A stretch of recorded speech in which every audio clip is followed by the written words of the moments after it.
bro, it's not just Cam Reddish, Kevin Knox. It's also Farron Hunt and Obi Toppin. If you like 6'8" athletes, bro, Tibbs ain't gonna play you, bro. True. You know, I hate for it to sound like a coincidence, but it's not a coincidence. It's a fact. Yeah. You know what I'm saying? Mm-hmm. So, And then when you talk about like CAA guys that we consistently bring in, that's Leon Rose's influence. Just because, like Obi Toppin being drafted here, and him not necessarily playing, but still working his way through 3 years. A lot of other organizations, when they have like a power forward in front of him that's as good as Julius Randle, they would have just moved off of him, yeah, like after a year or two. yeah, But Leon Rose has him here because of his connections towards him and his son being his agent. So there's like more incentive to just keep him here. There's imprints all over, and I feel like I think if we lessen the amount of voices, we get like a more unified idea and goal towards whatever iteration of the team that we want to have, like the best iteration of that version or an idea, instead of having it jumbled up all over the place. There's diminished returns after a certain point where you have too many voices. Hey, Brad Johnson says Jalen Green for Randall and picks. I would rather do Jalen Green and picks for Randall. Yeah, I'm not giving up picks for Jalen. Yeah, Mm, I'm not giving up picks for Jalen Yeah. Green. I'm not giving up. mm-mm, I'm not giving up a two-time All mm-mm, Star, two-time I All think that mm-mm, NBA was player mm-mm, that was for a that was dude a with bad potential. idea, I just can't see Brad that. Johnston. That was a bad How's idea. Jalen Green Brunson going to fit? Say it again. Yeah, How's Jalen Green's a good player. He's a skywalker and can hit the three sometimes. But how's him and Brunson going to fit? I don't think they'll fit. Well, I'm. This is such like a ludicrous off the wall suggestion, but um, Jalen Brunson is the type of player that can fit with anyone, in my opinion. yeah, It don't really matter what you do. He can play off ball. He can play on ball. He can play make a little True. bit. Like it's he's not the guy that you worry about. yeah. Brunson is a It's great Jalen Green who basketball you player. worry about. Yeah, Oh, Brunson yeah. is a basketball player, man. mm-hmm. Oh, he's a dog. Superstar, He's a dog. definitely. But He is an that's all star. it's not gonna happen. That's not gonna happen. We're not giving up an established NBA player, no matter how you feel about Julius Randle. He is an Yeah, established NBA player that has done yeah. things in this league. It's true. And Let me get back on. I just wanted to get back on the topic though, just really quick, right? yep. What does this mean for the direction of the team going forward if Scott Perry's job is not filled externally, but is filled internally? What does that mean for the direction of the team? And let me ask G Money first, right? Yeah. G Money, what do you feel like is what does this mean for the direction of the team? I think the team might go the right direction. I mean, Scott Perry did make some decent moves here and there, getting Mitch and Grimes and RJ. We also pretty much missed the mark on certain moves. We could have on certain moves. So we could have gotten Michael Porter. We could have gotten SJ certain things. So I think New York is gonna, you know, go into the better direction. They just get the right GM. Okay. Mm, Okay. I think the right direction thing though might be a little nebulous in that most GMs feel like they're taking the team in the right direction. You Mm-hmm. like they feel like the plan that they put in place based Yeah. on economics, roster construction, leadership, environment, culture, all of that stuff. You know, they feel like they put a plan in place to kind of move the team in the right direction. But Mm-hmm. what I would say to that is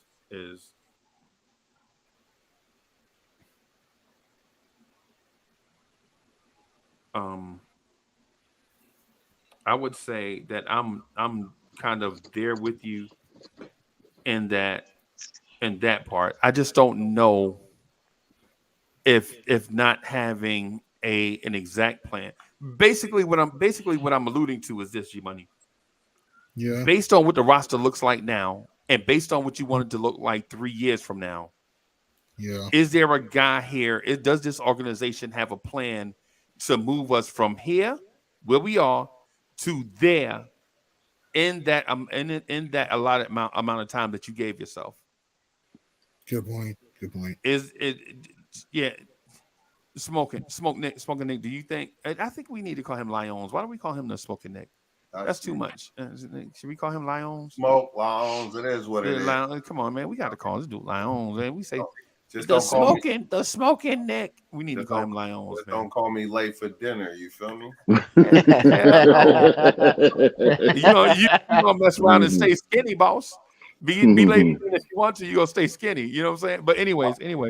In shape, I would say. In shape. You know, it is what it is for my in shape people. But to answer both questions that you asked, because you alluded to one thing and then you switched it to another question, right? Right. You asked the leaving of Scott Perry. How do we perceive the front office move, right? And if we make a move internally, I would say that's a maturation process, the process that I normally talk about. Let's stick with our own, let's do our thing, and let's grow incrementally and over time. You feel what I'm saying? Right.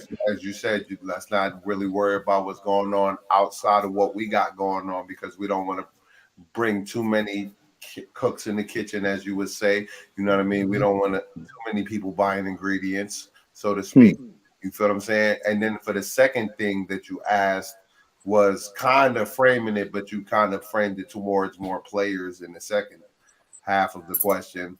I would say like the goal. Well, like, what's the ultimate yeah, goal? What was the goal? So to answer that question, because I was listening, I would say that as long as we sticking and we building and we that should be the goal ultimately. Like if we're gonna like get our GM from inside, then we should continue to produce our players, help them mature, grow over time. So when we finally need them, you know what I mean? Because like if they don't fit the scheme, they don't fit the scheme. But you should definitely continue to mature and, you know what I mean, take care of your players. I can't think of the word at this particular moment, but y'all know what I mean. Like you should definitely continue to just make sure your players are incrementally getting better every single day. And then eventually you'll reach the ultimate goal if you got good players, because we already showed that we can go far, but now we can probably go further if we get the players that we have better, or we could get one or two more better players around the players that we have that's already good. Okay. I agree. I'm with SK all the way on that. He answered everything that I was going to say, so I defer. But I just hope I just hope whatever move they make as far as management is concerned, they do the right thing, because I think this whole team is moving definitely in the right direction, man. And whoever they replace Perry with, I hope he be a dynamo. I hope he be a dynamo and getting us the players and the things that we need to move forward. I forgot my man name that was from Miami or from Florida. I gotta sit back and look at him with some type of envy, because they're going to the chip. Whether they win it or lose it, right? They there. Right. They're there. And Miami has been a staple of good management and good coaching and solid foundation, and stability. the Knicks is just stability. Thank you, Dre. Stability and stuff like that. So, I mean, they are the example. So we need to look towards that and counter with that and move forward. The only thing I don't like is because with Knicks fans every year, no matter who wins, comparing, and I get why we do that, because ultimately we want to be in the positions that they are in. You feel what I'm saying? So I know why we just jump over the line and just try to compare ourselves to the top. This year, I think is more comparable with Miami, because we definitely had a great series with them, and it could have been 7. And you know what I mean? It was a coin toss. It was close. Yeah, it was close. So, and they just had a little more. They had a better coaching at the time, a little more players that could specialize. They beat us with guts. They beat us with guts and experience. Correct. I agree. Yeah. They beat us. They beat us with guts and experience. That's how the Celtics hung around so long with them. The Celtics probably should have lost in 5 to them. They should have lost that game 6 though. They did right. That's right, Lions. That's what I'm saying. It's one of the things in game 6. They should have lost that game 6, man. But do you think the Knicks would have had the mindset to put one back at the buzzer like that, or would they have been ball watching? Probably Season? ball. Probably, yeah, Ball yeah, watching. yeah. Ball watching. Watching. Right. Ball All watching. right. Ball And watching. Yep. but you learn these things over time though, is basically Yeah, and I what I'm thought getting at. we had great experience this year. We you know what I mean. Whether we like people effort or not, you know what I mean. We went further than we thought we was going to go. A lot of players got good experience. Randall got good Mm-hmm. experience. RJ got Mm-hmm. good experience. Brunson got good experience Mm-hmm. here with the Mm-hmm. team. Quickly, even though he didn't play very well, Grimes that tried to show up. You know, Hart that was here for 30 games before we pushed where we pushed. Facts. A lot of narratives and a lot of ideas, and we could branch it off anywhere we want to branch it because there's so many different things. You know what I mean? Right. Right. Okay. I think next season going into I think going into next season, as SK was saying and whatnot, the experience that we gained from these couple of games with Cleveland and against, of course, against Miami, man, we're gonna go further, man. We just missing a piece, man. We losing a piece, but I think we're gonna gain a couple of more good pieces, man. That's gonna push us over that threshold, man. For real, man. Right. I think we're gonna be all right. I think we're gonna be okay, man. Right. Right. G Money, you see how easy it is for us to get off topic? You see how far we are away from the topic? Man, Yeah, you know, yeah. You know what I mean? I had another question too. Yeah, see how there was like a legit topic on the floor, and we went from that to talent acquisition.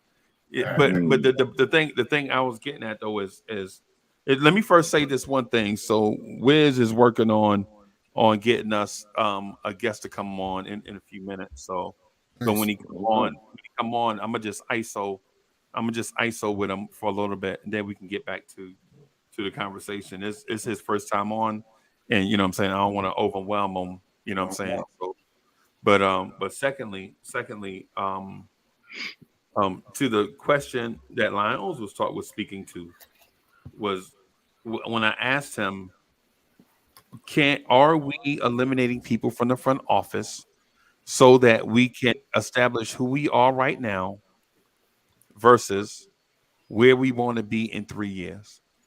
And my answer to that is a resounding yes, right? And the reason why I say that is because I think at this point we're realizing we're closer to where we want to be than ever, at least for this front office, right? We're closer to where we want to be consistently, and by removing, it's like the addition by subtraction. Like no lie, Dre. You know how your girl be having like all her girls over there. It'd be like 9 of them, and then you go ask your girl like, "Yo, what you want to eat for dinner?" And then all of them start talking. You know what I'm saying? All of them start talking, and then they trying to run you all around town. You in Sam's Club, Costco. You know what I'm saying? You at Ruby Tuesday. You at the wing place. You at the steak place. You know what I'm saying? You at the rib place. And all you asked your girl was what she wanted to eat. You And supposed to 10, tell them get out, all y'all get out. You're a good 10 dude. people You're a good answering. dude. Because I would have told them, y'all not my girl, and I didn't ask y'all. Yeah, Y'all gotta get out. The best I could do is a +1. Like only one of your homegirls gonna eat. yeah, Exactly. yeah. But y'all get the comparison though, right? Hey, so Wiz, your man backstage, fellas. I'm gonna ask y'all to just be patient with me, right? While I talk I'm gonna mute up. I'm gonna just chop it up. I'm gonna chop it up with Bruce with Beck for just a few minutes, and then we're gonna get back to the conversation. Just real quick, just be patient with me. Everybody, just be patient with me, right? Okay, look who it is. Hey, chat, put your hands together. Throw some fire in the chat for Bruce with Beck. Bro, I'm Uncle Freezy. It's a pleasure to meet you, boss. What's up, Uncle Freezy? What's going on? Man, how we doing? Long time, man. Listen, Wiz has been telling me about you for a long time, man. So yeah.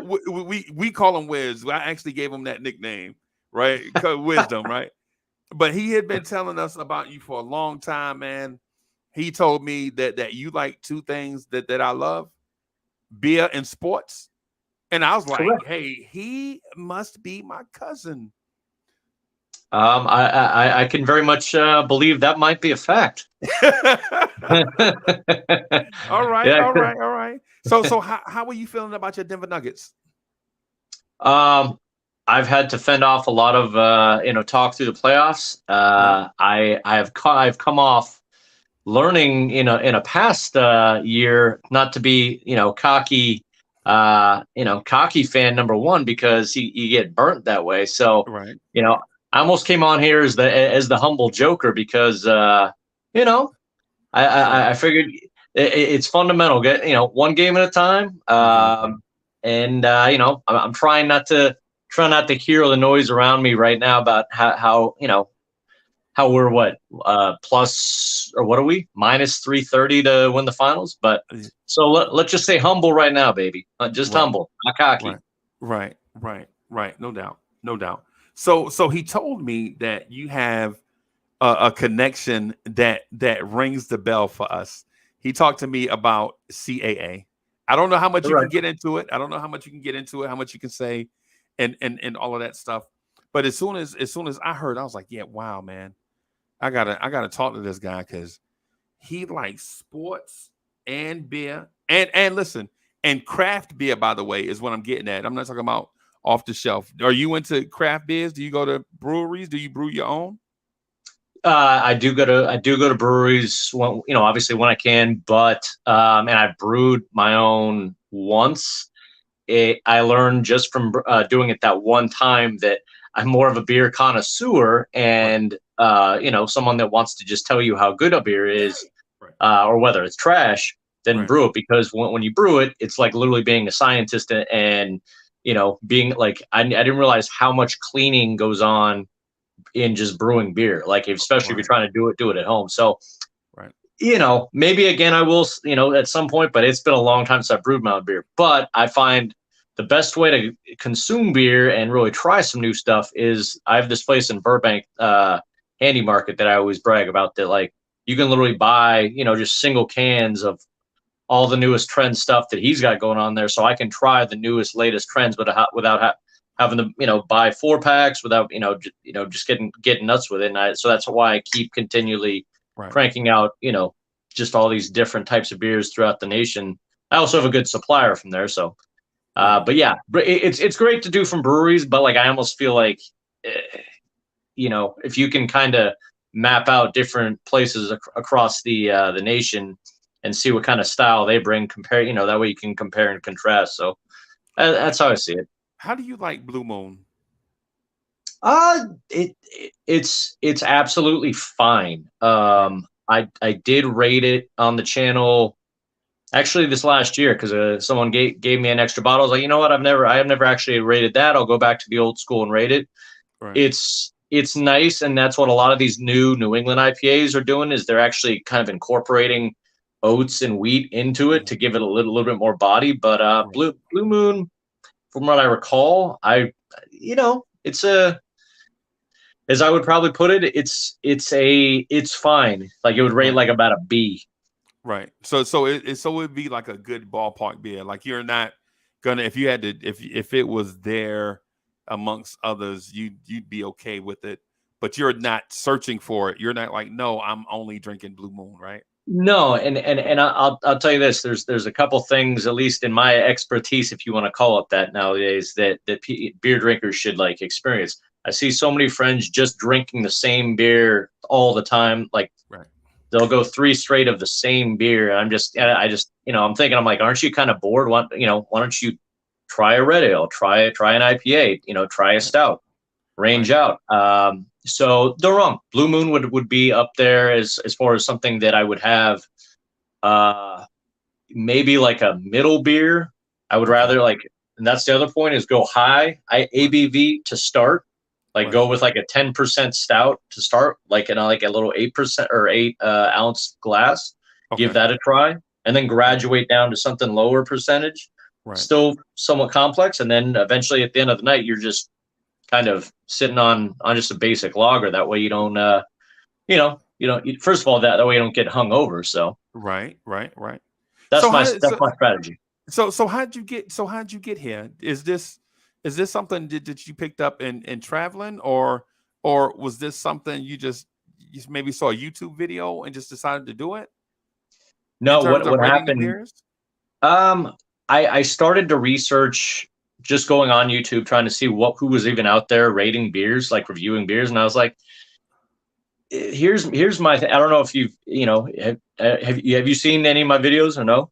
I have not. I Okay. haven't. I wanted to get to that later on. I didn't want to bombard you with everything when you first came on. So Yeah, I just would see these beer reviewers on, and I'd be like, they don't have much personality. Like they're trying to be so precise with like almost being like a oh, sommelier of beers, which is great, but I just feel like there's not much personality there. They're like, it's too much you know, education and not enough entertainment, right? correct. Right. And that's why I was like, I could definitely improve upon this and bring a little more energy, a little bit Right. more Right. sports. There you go, and a Right. little bit more entertainment than just trying to be like, what do we have today? Is a Right. 9%, and it's just I'm like, okay, easy, easy. I Right. don't need Right. I don't need all that snobby sommelier beer. It's like we're drinking beer. Yeah, and, We're not you're right. drinking wine. This is beer and hot dogs, bro. I mean, what are we really doing? I get it. I get it. And Correct. for those out there that have YouTube channels and want to be good at the craft, remember you have to have a balance of engagement, education, and entertainment. And you can't be all one thing because people won't come back. If you give them all one thing, if you give them all education, they won't come back. If it's all entertainment, they won't come back. If it's all engagement, nothing filling, they won't come back. So you have to balance out everything. But let me ask you this: Yeah. do you have guests on your channel? Occasionally, yeah. Right now, I'm not gonna even lie. Like I literally my set that I do all my videos at. That way, I've got good natural light and all that is literally out of my kitchen. I put a butcher block Natural down. light from a beer. Natural light from a beer guy, ladies and gentlemen. I know. Beer nerd alert. I need some natural light. But no, I feel like if you shoot them at I've shot beer videos at night, here and there, and it's just like you can't see the beer clarity as much, and like I feel like my eyes are always like kind of too shiny at night. Like on that, I just I feel like if I can shoot it in like an afternoon, or well, I'm not gonna lie, I shoot a lot of my videos, maybe on the weekend, like sometimes even at like 10:30 a.m. Okay. right up against my window. So, right. But yeah, right now it's just a makeshift set that I've been putting together the last couple of years. Okay. And but occasionally, like I have shot it. Like if I'm at like a buddy's house, we shot a comparison of two sours. My buddy had a place in Malibu where we did it up. He held it, and we just did it right at the bar. So yeah, like I can definitely whenever, as long as we can put together a reasonable set. I would love in the future if I could have a little bit more of a budget for a set. But yeah, I don't know. Right now, it's just pretty much. My wife will occasionally jump in on a very close set in our kitchen, but that's about it. That's about it, right?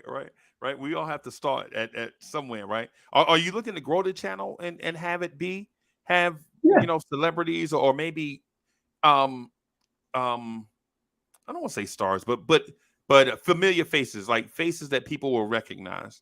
Are you looking to get there, or are you looking to just have that be the hobby right now, grow the audience organically and things of that sort, and then maybe down the road when you're the president of CAA, you can just like do it.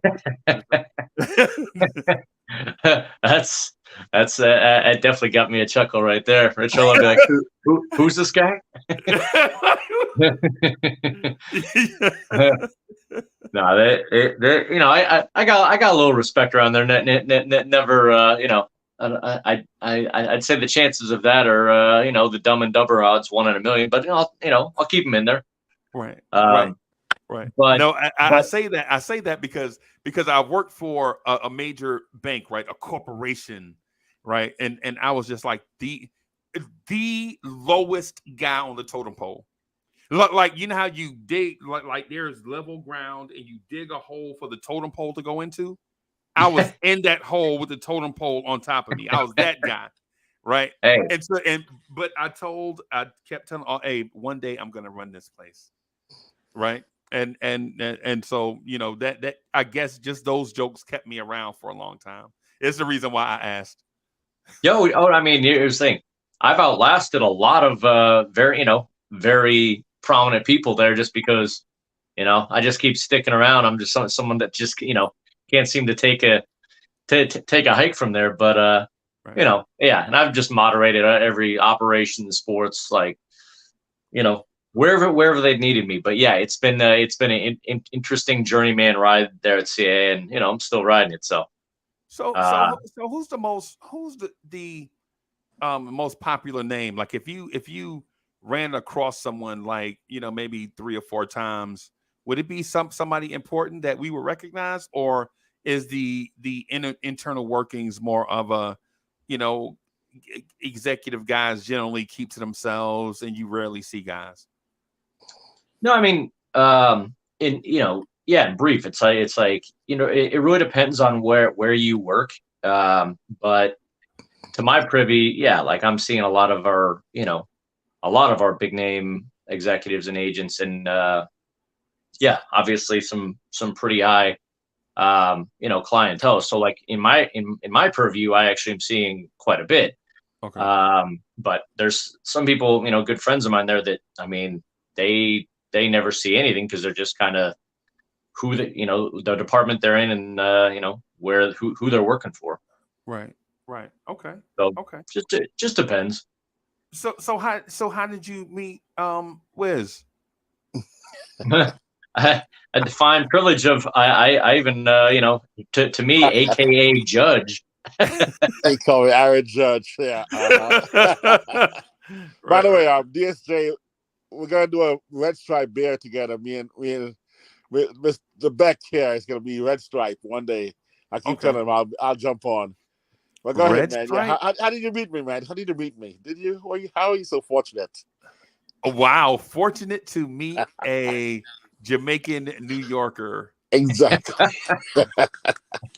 And by the way, Frank, can you, because I've done it by myself, you can find on the channel, but I feel if he'll ever step up, we will review it together, and I'll get his jokes and his opinion on it. But can you name the brewery that brews Red Stripe? Whoa, that's right. I see why I got put me on the spot like that. Oh man, I'm Jamaican, man. So you just pop the top. So you're a top popper, basically. And that's all I am, man. That's all. Well, you know what? He's a hack. I mean, I love him. He's Judge, but he's a hack as far as beers. I need to teach him something. Please, man. Okay, it's not done by Heineken, is it? Yeah. You won't get it. You won't get it. I won't. And in fact, I've literally, like, I would have to go back to my video to literally remember it. I feel like it's 2 names, and I was like, "That's who brews it." I've never heard of him at all. But yeah, they're out of jeez.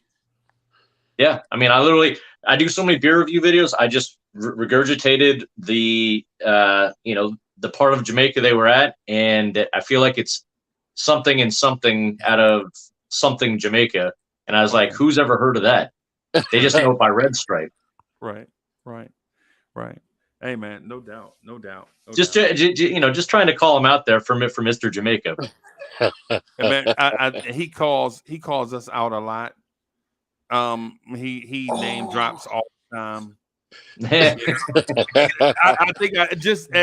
I think I may have heard him say something about some chess master somewhere. You know what I mean? And somebody with a famous dance studio in New York or something like that. And he was like, I know a guy from CAA, Leon Rose, better watch out. I think that's what he said. I can't speak to it. I can't remember verbatim, but it sounds like he's always name dropping. I'm just used to it.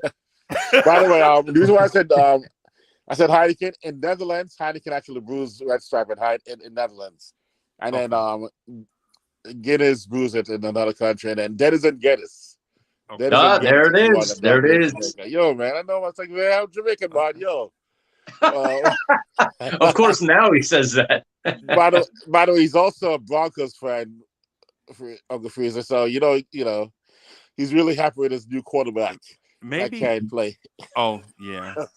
Maybe Yeah. we can send you an invite to this fantasy football league we're trying to put together, man. Oh, he's a Yeah, king of that, by the way. He wins yeah. a lot. I got so as soon as I heard beer, I knew it.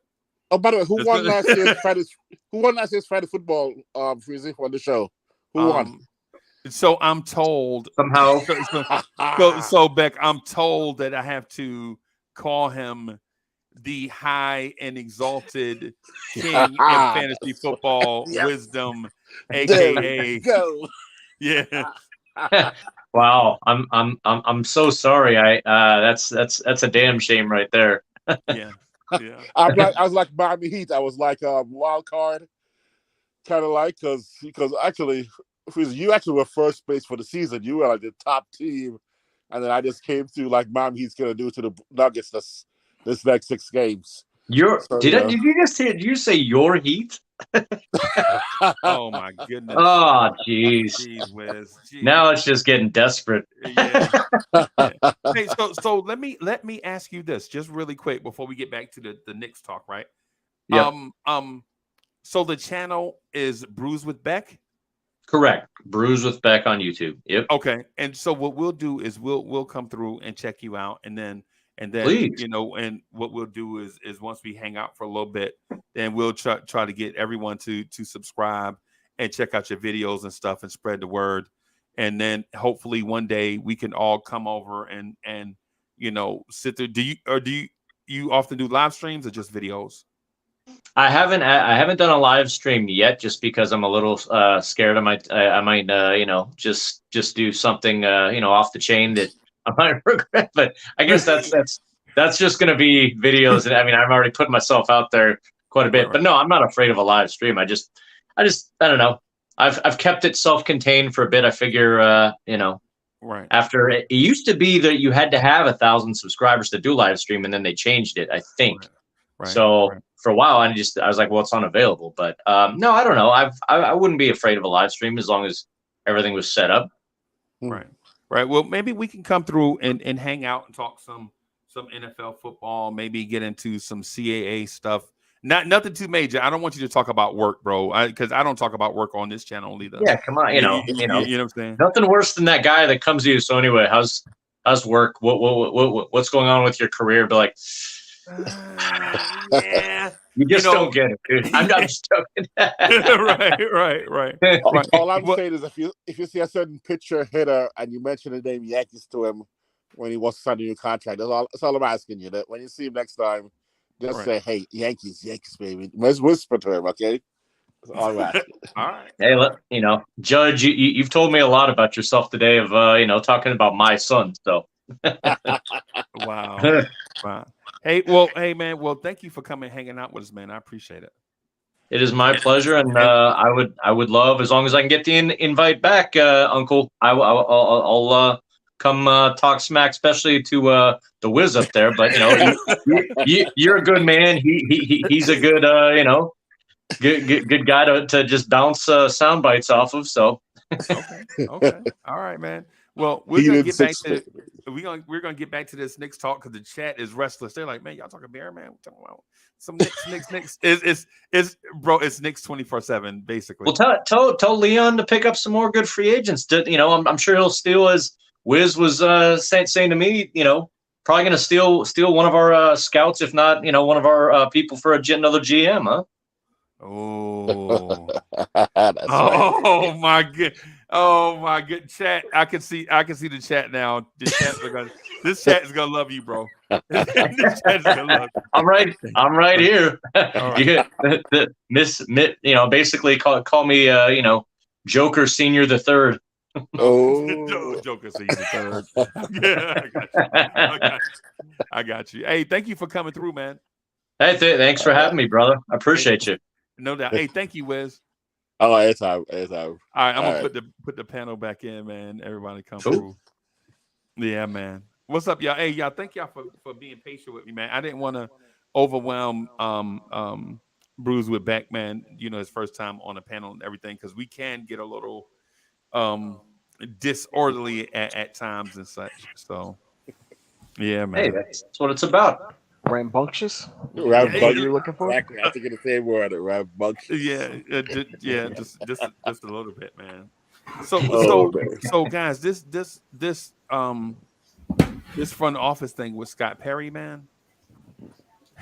I think there may be a little bit more to it than I think the organization is letting on, but I don't believe it's one of those issues where it's gonna cause like a meltdown or a civil war in the front office.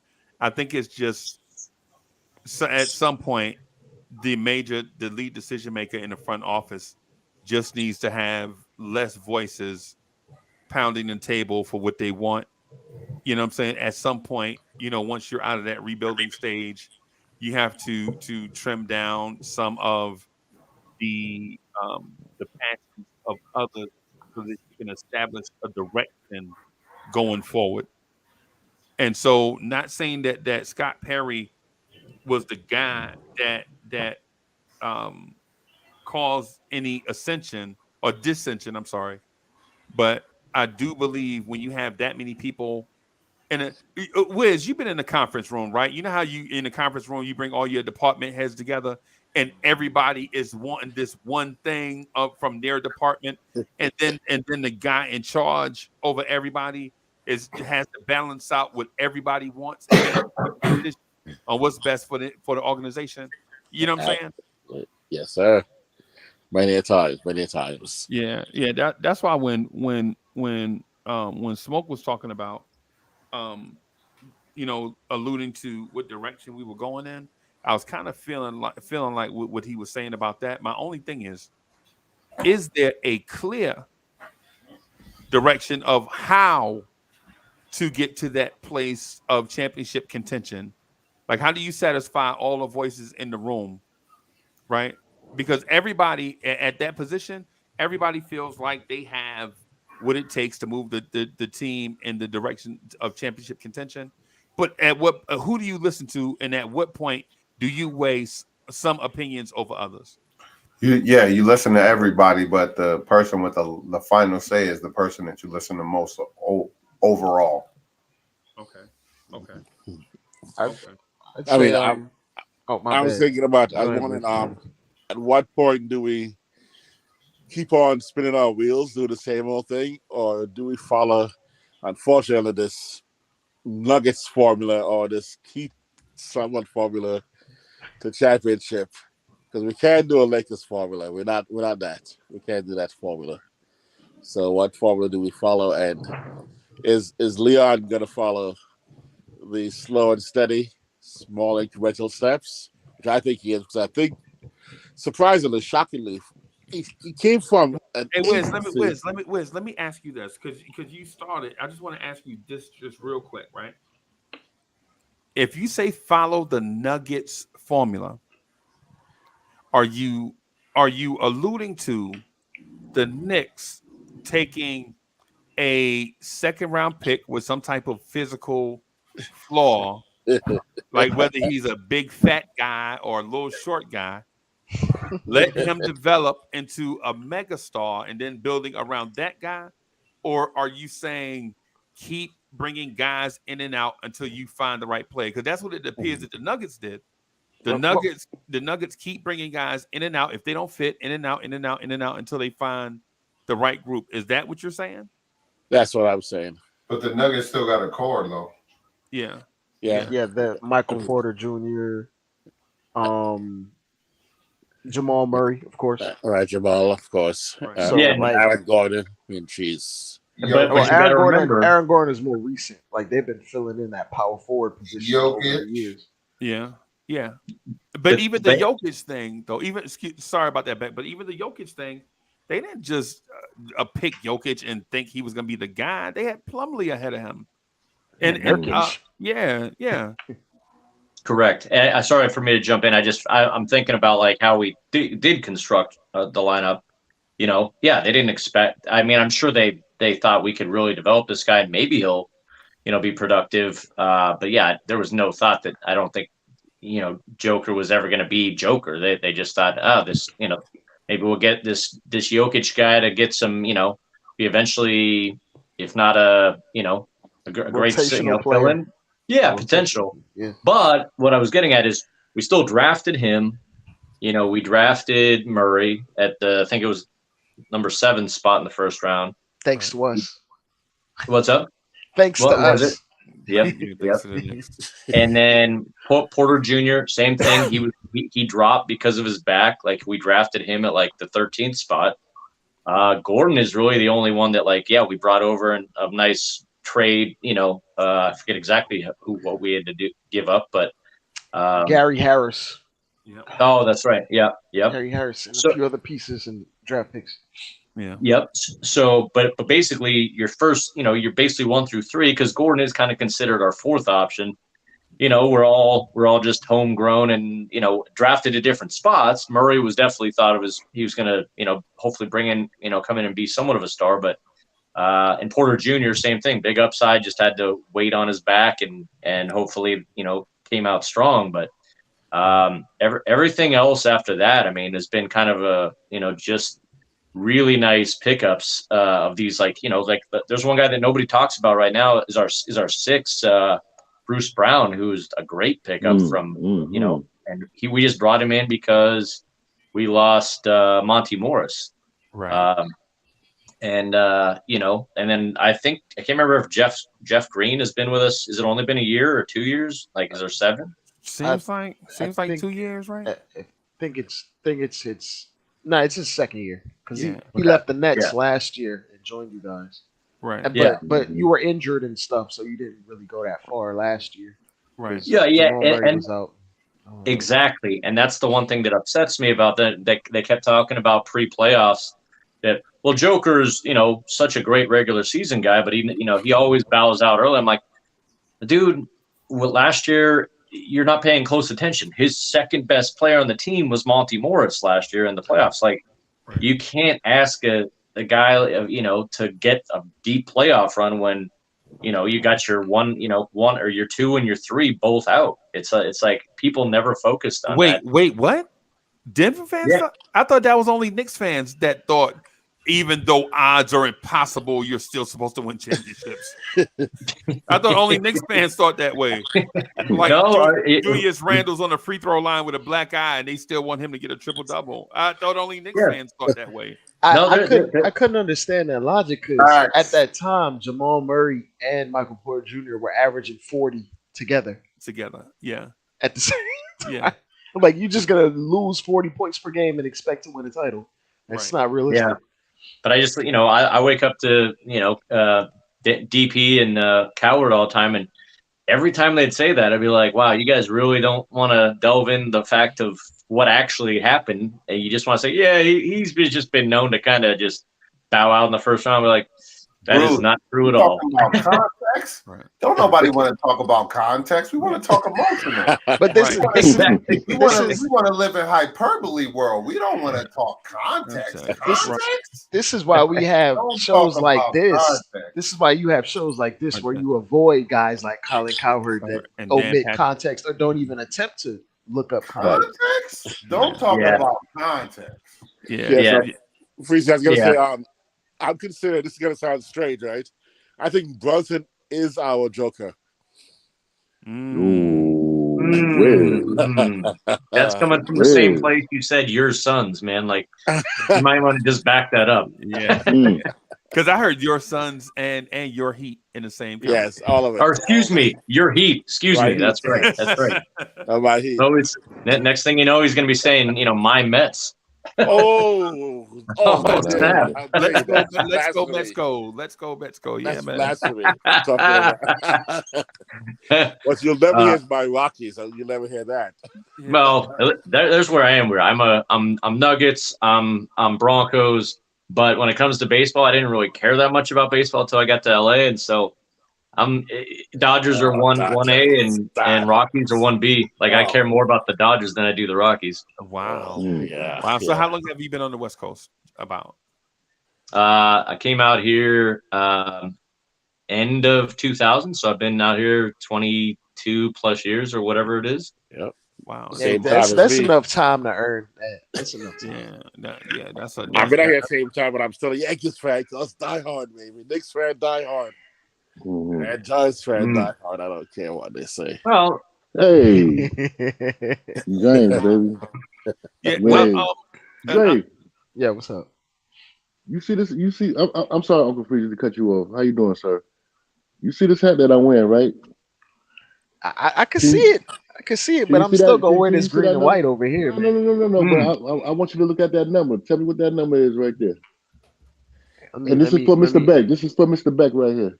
okay. Super Bowl Oh, 21. What's that? yeah. That huh. What's Is that? that the Super Phil Bowl six? Sims? Is that the Phil Sims Bavaro Super Bowl over my boys Hmm. 1986 Yes, sir. Rose Bowl? From I what I didn't can know you was see. coming. I didn't know you was coming on, brother. But Perfect timing. I just happened to have it on my head. I'm sorry. Yes. Yeah. I started it off with this. I didn't know you was coming on. Uncle Freezy said that he Hey. had a surprise in the back room. I'm sorry, but there it is. Whoop, there it is. Yeah, man. I thought you knew. Hey, I No, said Yeah. nothing wrong. hey, you know what? There, I have no shame in because of those teams because getting to the main point of Elway, it's like so many people forget. You have to remind people how many Super Bowls he went to. Like how many Super Bowls he go to? Oh, that's right, he went to 5. Right. He, you Wow. know, and he dragged 3 garbage, pretty much, Right. Yes. B minus type of teams to the Super Bowl with a pretty average defense and not the best. I mean, he had no Hall of Famers, so on those Right. first Yeah. 3. So Homeboy yeah, from I like Home from Buffalo did the same thing. 4-4. He went to 4 championships and lost all 4 too. yeah. I'm I like sorry. yeah, Simon true. Fletcher. I like Simon Blue. Fletcher. Simon Fletcher was great. I like Carl Mecklenburg. You right. Atwater. The Broncos had some very good defensive players. The unit overall, though, you know what I mean, was probably not great. Yeah, The running back room was probably their biggest. Yeah. debacle. When it's third down and 3, you should be able to line up in front of somebody and run it, even if you have Elway. They just couldn't. And I even remember they were so frustrated with their running game, they even signed a washed up Tony Dorsett. Yep, I remember that. At the end of his career. Yeah, Tony Dorsett was washed, and He was even gone. then he couldn't. So shout out to the Broncos, who had one of the greatest defenses of all time. By the way, people don't remember a defense called the Orange Crush defense back in the 70s. Mm-hmm. Yeah, Yeah. they would. Craig Morton, that quarterback, man. They were good, man. Still couldn't get it done against the Cowboys, though. They still can't get it done against the Cowboys. I was gonna I want them Cowboys. And Craig Morton, people forget Craig Morton actually was a quarterback for the Cowboys, left the Cowboys, went to the Broncos, helped the Broncos, and then wound up losing to the Cowboys. How about that? Oh, man. Yep. How about losing to your I know he employer? felt bad, man. Yeah. Yep. Did we? I feel like, did Butch Johnson play for the Broncos in that Super Bowl, or did he play for the Cowboys? I met that guy back when I was a youngin. I got his autograph at a local Western store in Golden, Colorado. Butch Johnson. Yeah, man. I think, man, Butch Johnson was that guy. He, Tony Hill, Drew Pearson, Doug Cosby, Ron Springs, Tony Dorsett, Danny White, all them guys on that Cowboys team, man, they were something, man. They were something. And no disrespect to the Giants of the 70s, but y'all were trash, bro. I'm sorry. I mean, Uncle Freezy, you're absolutely right. We was doodle on the stick. Man. Yeah. Wow. We was trash. Cool. We was doodle. Who was the quarterback of the Giants in the 70s that was a real standout? Anyone? It was me. Nice. Man. It was me. I'm still props. I'm still getting retirement checks from the Giants. Someone from this chat had to, play a little ball, so I get it. Yeah, right. Wiz was my running back, man. He was Wiz was back there getting me killed in blitz pickup, man. Jeez. Yeah, man. Oh, His, that was fun. his shuttle was a bit crap too. Oh, Right, right. yeah. So, Hey, Oh, so, man. so Brett, let me ask you this. Are you confident that the Nuggets have what it takes to beat the Heat, or are you kind of in that um optimistic stage, like you hope you guys can win, or are I you mean, confident that the number one seed in the West should be able to beat the number 8 seed in the East? yeah. I mean, it's literally the same that I felt when we started playing the Lakers last year. It's like you don't want to. I learned again. I keep going back to the Seahawks Broncos Super Bowl. It's like I got taught a lesson there. I was super cocky that we were gonna just go in there and roll the Seahawks because of how impressive we looked during the season, making all these Super Bowl bets and then just get schooled. And I wouldn't compare it exactly to that because I think we even have more of a. I mean, that was more of a even matchup. Right. Sure, on paper we should absolutely probably dominate the Heat, but as you just got to say, you got to lay it out to play it out, and so you can't play it on paper. So just go out there and execute. So yes, I'm pretty confident, but I refuse to get cocky because that's when you get burned and that's when you look bad. That's when it's third down and 1, and Russell Wilson tries to throw a slant. right, Things like right. that when you get too cute. At least he didn't play for my Broncos, not not my not my Giants or something else that I would claim if I was Wiz, but no, he did not play for my Broncos at that time. Oh, So man. that was back when he was a Seahawk. But yes, he didn't When he was this good? year. Yeah, exactly. No, Oh, hey, Nice to meet you, Beck. Nice to meet you, Beck. it's going to be interesting to see how, because all I hear or like quick headlines read is that he's obviously under pressure with Peyton, and not even just that like he if they feel like what was that kid they brought in from the Raiders that we used to be on the Patriots that we signed in free agency. What's his name? I can't be at those. But I know a lot of things, but I'm drawing blanks right now. Yeah, I was gonna say it's not the easiest. Whenever I hear, I'm like, oh yeah, that dude, the guy that Belichick thought for sure was going to be a starting quarterback, and then he named I think it was either Cam or the new guy, Jimmy. Oh, you talking about Jimmy Garoppolo? No. You didn't sign him. I was about to say. No. He's talking Fourth about rounder. He's talking about the veteran. You talking about the veteran guy? Yeah, well, he was. Well, he's a veteran now. Yeah, he his fifth year, fourth year, something like that. Something like that. 4 years ago, drafted 4th round by the Patriots, I think, and then they thought Belichick was bragging once Brady left. The quarterback he was gonna. Yeah. I forget where he went to school, but yeah, either way, like I wasn't whenever we can come up with his name, we signed him. Are you talking about Jarrett Stidham? Jarrett Stidham. Yep. There you go. Yeah. That's him. Now I won't be surprised, and that's what Peyton's hinting at is that if I don't care how much money we're paying him, that if Russ, starts to look like last year off the bat, he's gonna bench him and play Stidham and not even care. Right. Because I was surprised that we signed Stidham. I thought we were going to draft some kid, but yeah. You know what the irony is? The irony is that's how Russell Wilson got his start. Exactly. By the Seahawks signing a guy to a lot of money, and Russell Wilson being a 3rd round pick, coming in and outplaying the guy that they signed. Yep, I forget. Can you name that guy that he outplayed from the Packers? What was? He had 6 touchdowns in his only game as a Packer. Yeah, against the Lions, right? Kind of a weak Lions team. Yeah. No, I remember that, and yeah, he's up. I mean, he's realizing, hey, Matt Flynn. Matt Flynn. There you go. And he's realizing he's older. He's not as fast, being able to scramble away and all that stuff to work for him before.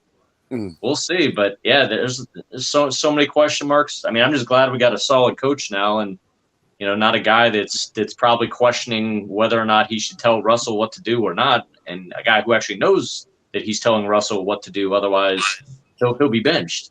Right. Mhm. Right. Well, let me ask this.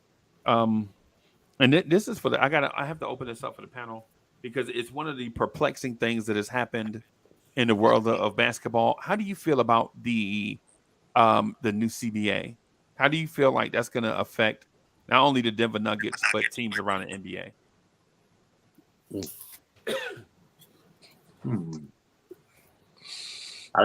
Does anyone know that much about the new CBA? I mean, I'm not super well versed on it. But I'll give you a little like quick short tidbits about it.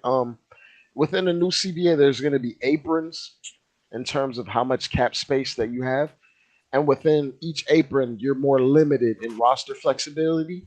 So, like, if you're well over the cap with like multiple max players that's making a ton of money, you won't be able to get like buyout dudes, like dudes on buyout contracts. You can't sign ring chasers. Like, what you get at the start of the season will likely be what your title contending team is. Like, you won't be able to pivot midway through the season. Like, you know how the Lakers traded like half their team and flipped their roster inside out? Right. That won't be able to happen Like the Lakers did. ever again. That the idea of that won't happen Yeah. ever again. You'll be limited. Like, if you're paying multiple guys maxes or two guys max deals, you'll be limited in terms of who you can sign, in terms of mid-level exceptions or biannual exceptions, especially if you keep going over the tax every single year.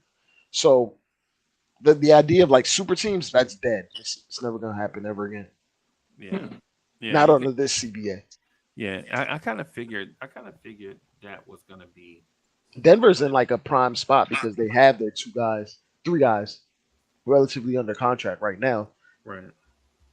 yeah, And if they Yeah, continue to grow and improve, you won't have to rely on super subs as much or super role players, but it's gonna limit teams like the Boston Celtics, like the Warriors that are well over the cap and repeat offenders. Like, it'll hamstring teams into not being able to retain every single guy or not being able to sign a good role player for 10 11 million dollars just because they went over the cap 3-4 years in a row. You can't Right. You're not allowed to get the good role players, you're not allowed to get the good buyout players because you're continuously abusing the salary cap. You're continuously paying more luxury tax than every other team. You can't just buy your way through anymore. So it's going to challenge teams in terms of, can you consistently draft well? Can you consistently put together teams that can contend from day one out of training camp? Right. It'll challenge the good GMs from the Right. great GMs. That'll separate who's who, the who's. And actually, I think the Knicks actually position themselves well because how many contracts do we have that are descendant contracts? Except for only Randall's the only one that's Mitchell Robinson and Jalen Brunson are descending. RJ Barrett is ascending, but he's not ascending by that much. Yeah. right. But he's not making anywhere near what Max is. Like, Right. a Max contract, like Nikola Jokic. In 2 years, Nikola Jokic is going to be making $60 million a year. And he deserves that money. Oh, though. absolutely. Only in my opinion, only 3 or 4 players deserve that much money a year. In my opinion, but guys like Bradley Beal are going to make the max. It is what it is. Oh man. So, Right. Imagine paying Bradley Beal $55 million a year. oh my goodness. Oh my goodness. now you're paying them if your name's a damn fool. Basically. That's why I Basically. don't want cat, by the way. I'm sorry. I do not want cat. Yeah. I can't give cat $50 No. plus. No way. Somebody's if it ain't the Wolves, he's due that money. So no matter where he going, he gonna get that money. He gonna, You're yeah. gonna get 'cause that he's bread. he's You're signed gonna get that contract. bread. Mm. From the Shanghai Sharks. I don't even think they can afford that. Right. The entire CBA can't afford it. So I have excuse me, I have the Knicks salary cap here. I'm gonna put it on the screen. I want y'all to see it. Just check it out really quick. Just for y'all to understand, just to get a grip on I know it's very, very tiny, right? I'm gonna see if I can enlarge it some.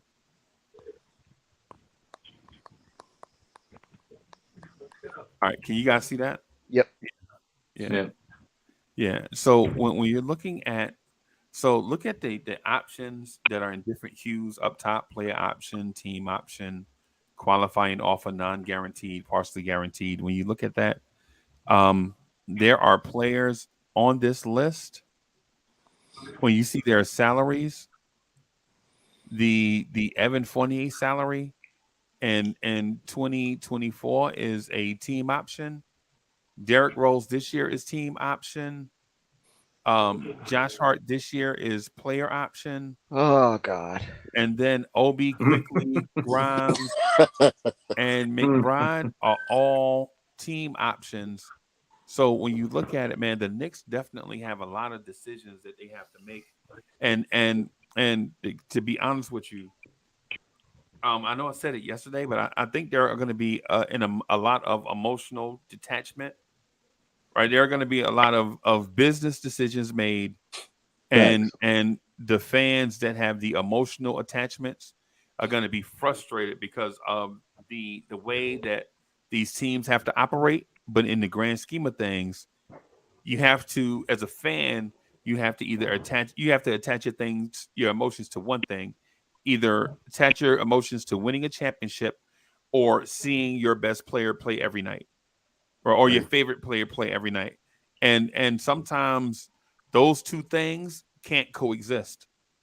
Especially like when you look at a Derrick Rose, who's a fan favorite. I think you have to detach yourself from Derrick Rose in order for you to be fiscally responsible heading to those other years in the other columns, like 24, 25, 25, 26.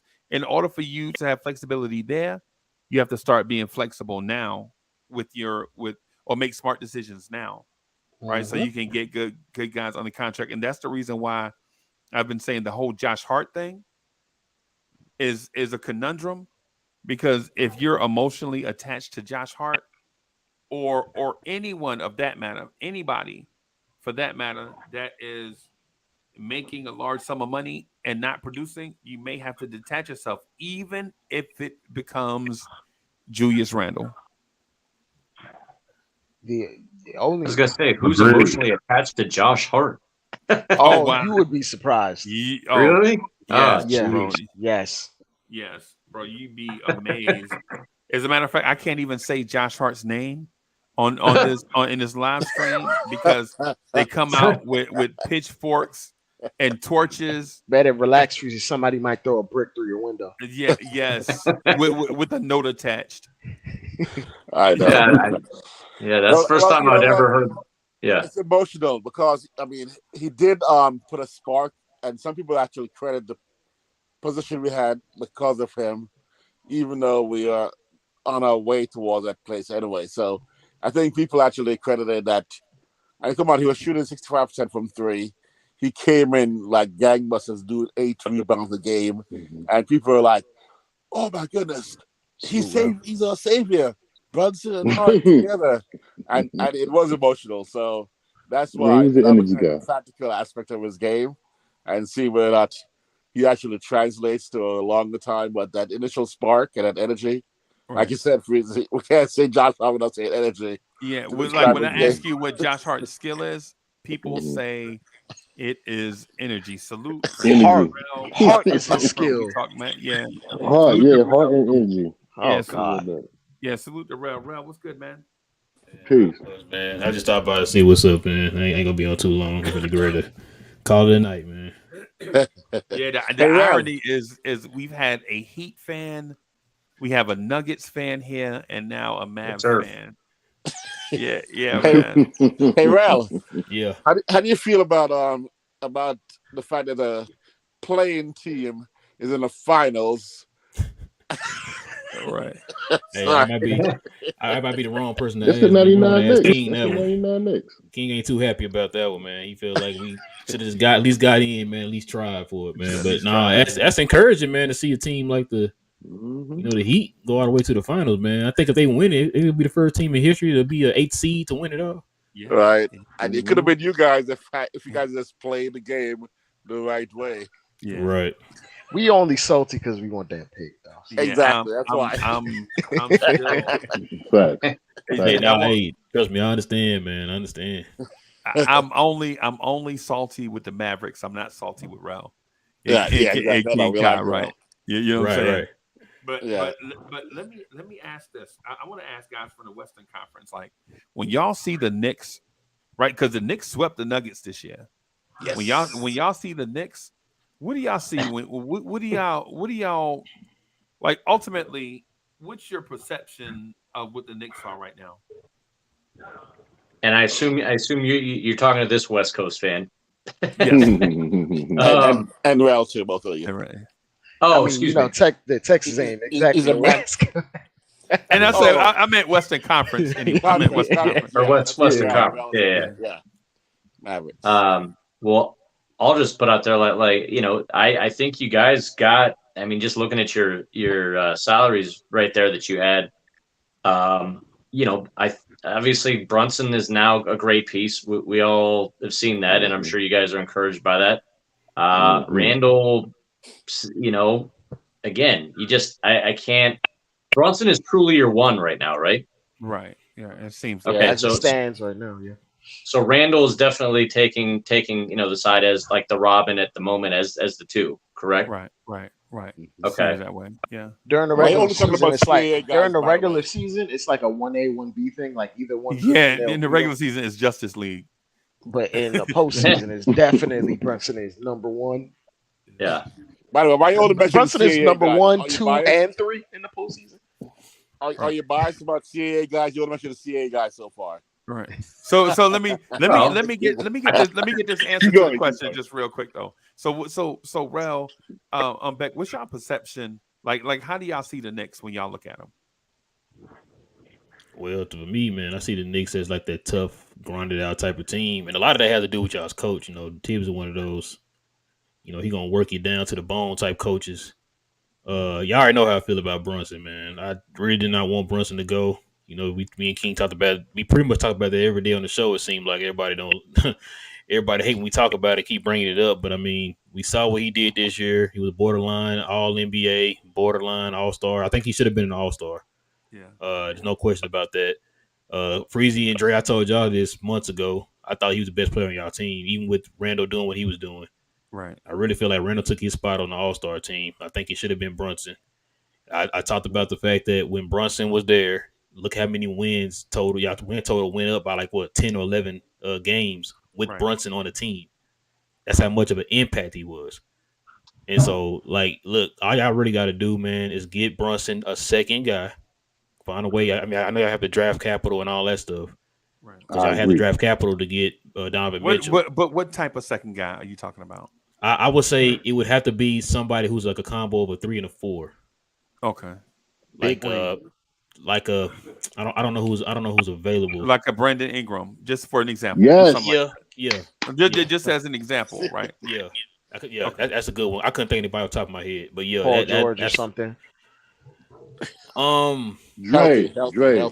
No Dre. Yeah. You want to go some with the archetype, not him. Yeah. The archetype. Yeah, we talking not about the archetype. him. Yeah, because okay, not Dre, no disrespect to you owe him. me some It's the Tito's. fact that you want somebody who's a little bit younger, right? Like Brandon Ingram is a little bit younger. You want him to kind of be in that same timetable with Jalen Brunson. Right. So yeah, I mean Brandon Ingram, that's a good one. I think me and Freeze talked about that before. I would love. Shout out to my cousin Will, man. He's been on Brandon Ingram for about 3 years now. He's been wanting him. Like a Michael Porter Jr. would be perfect in my mind.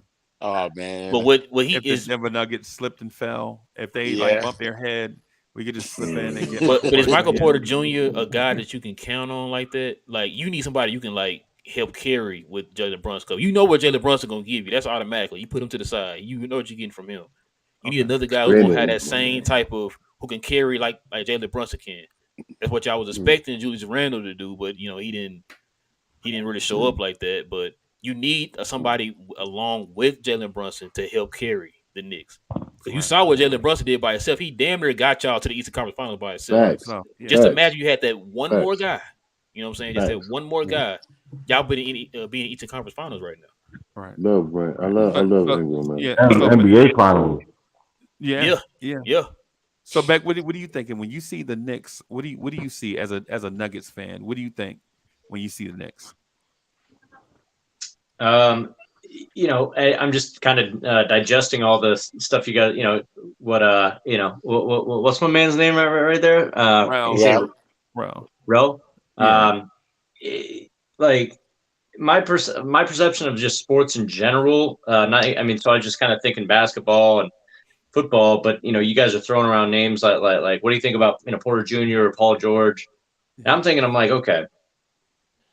I feel like, and tell me if I'm way off base. It's so if the Knicks, it's like, sure, Brunson, I'd have to look at the statistics to see what he's, his plus minus, what he's shooting, average from, 3-point. Is he like high 30s or 40 in the playoffs? 41. He's in his 41. 40. Yeah. He's 41% overall. 41, yeah. What was he averaging in the playoffs as far as assists per game? 7. I think it was 7. I think it's No, close it to was like 8. 6. 6 or 7. Yeah, something like that. Yeah. He averaged Okay. 30 on the Heat. He was like Okay. hovering around 23, 24 against the Cavs. Okay. But he averaged 30 against the Heat. Because what I'm trying to figure out, because Brunson does seem like all of a sudden he's gelled with you guys and could be, like I said, truly, as you said, like a leader. But, and yes, you need to surround him with players. But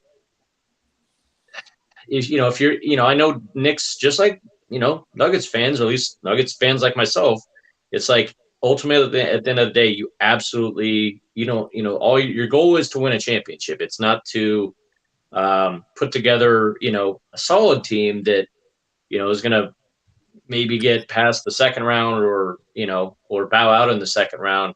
You're trying to find that magical like player. And we got lucky that we got, Joker to, he stepped up from being what we thought would be just a solid starter to but we didn't know, and we evolved him.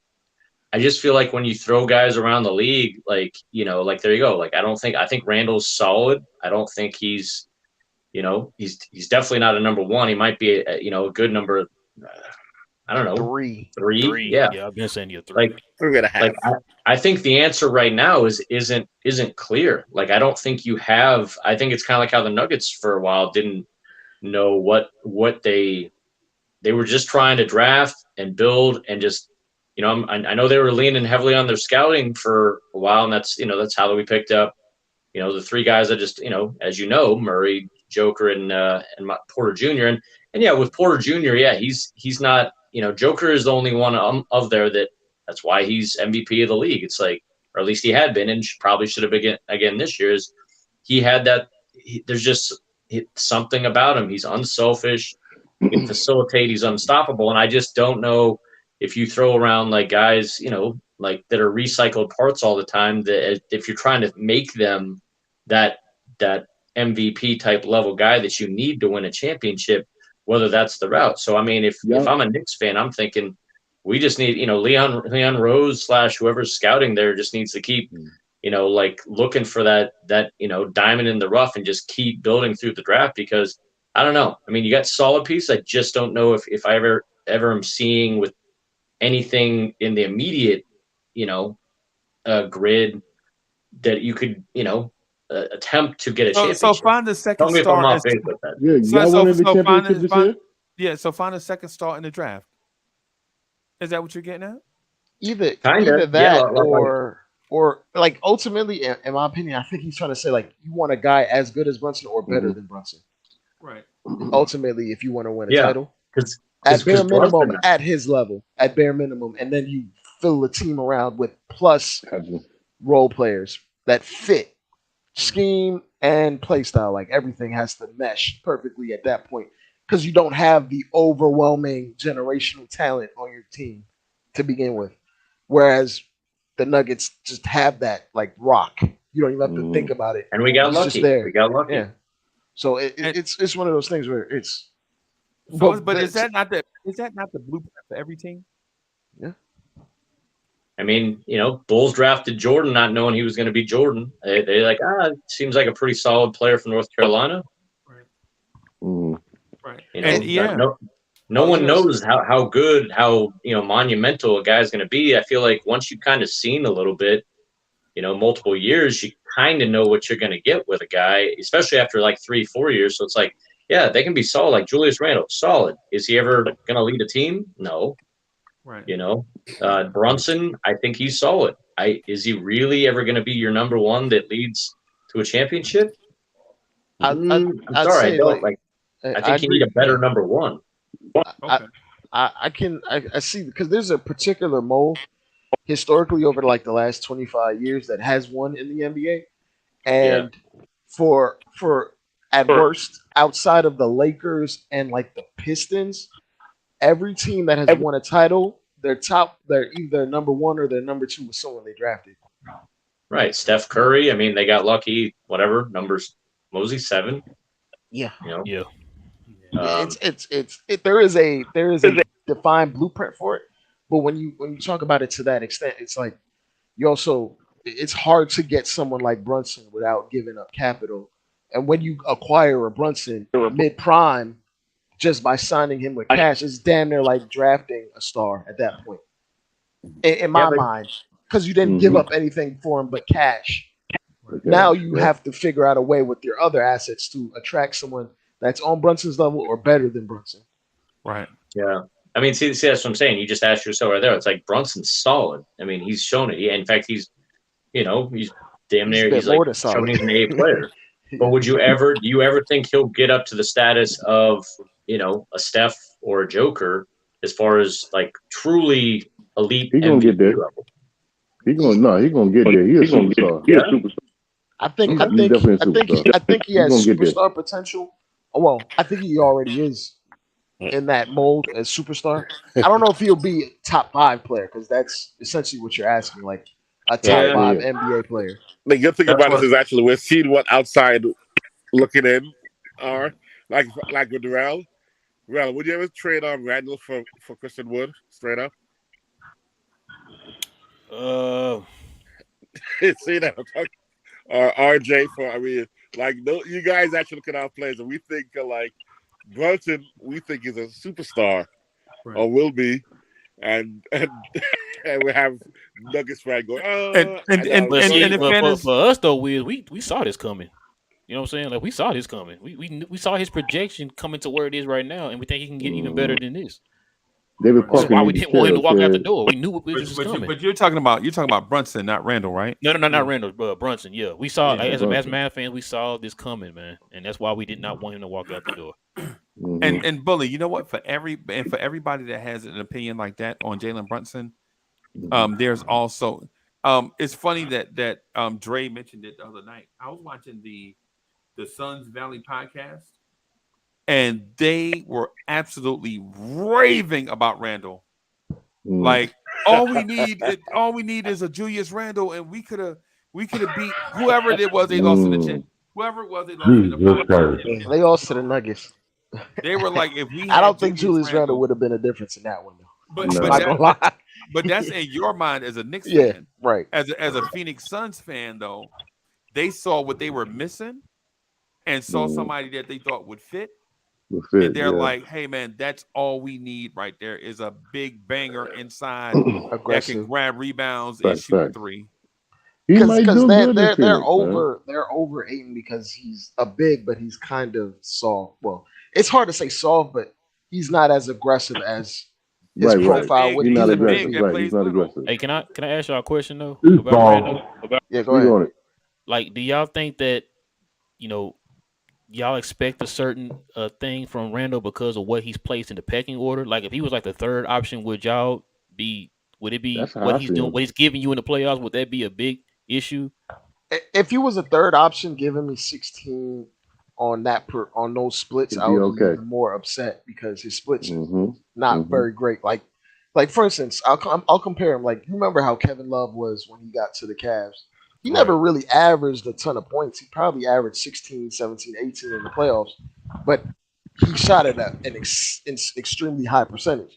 Right. So that's what you want. Mhm. You want low volume, extreme efficiency out of your third guy.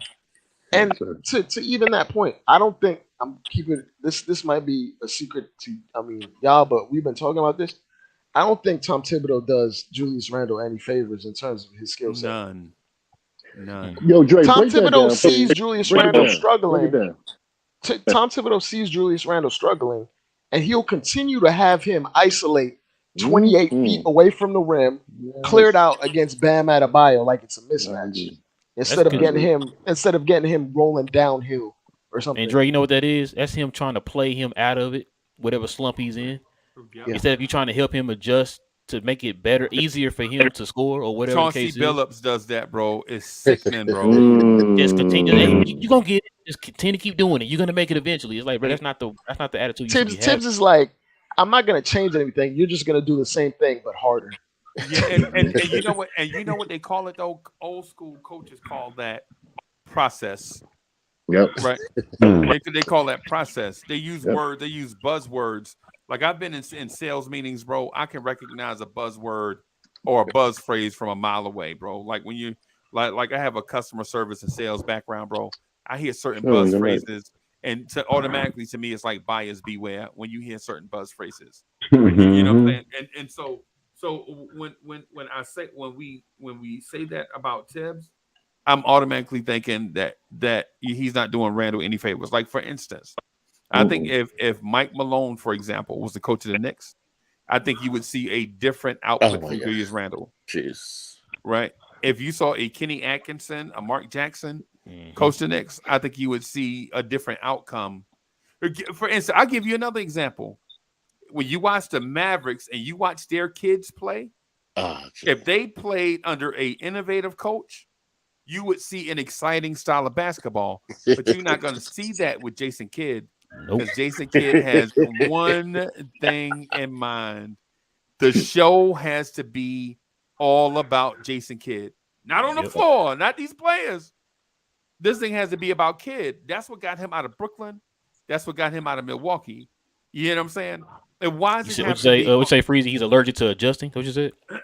Mhm. I don't know if his encyclopedia even starts with the letter A.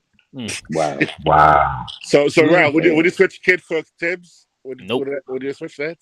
No, Mm-mm.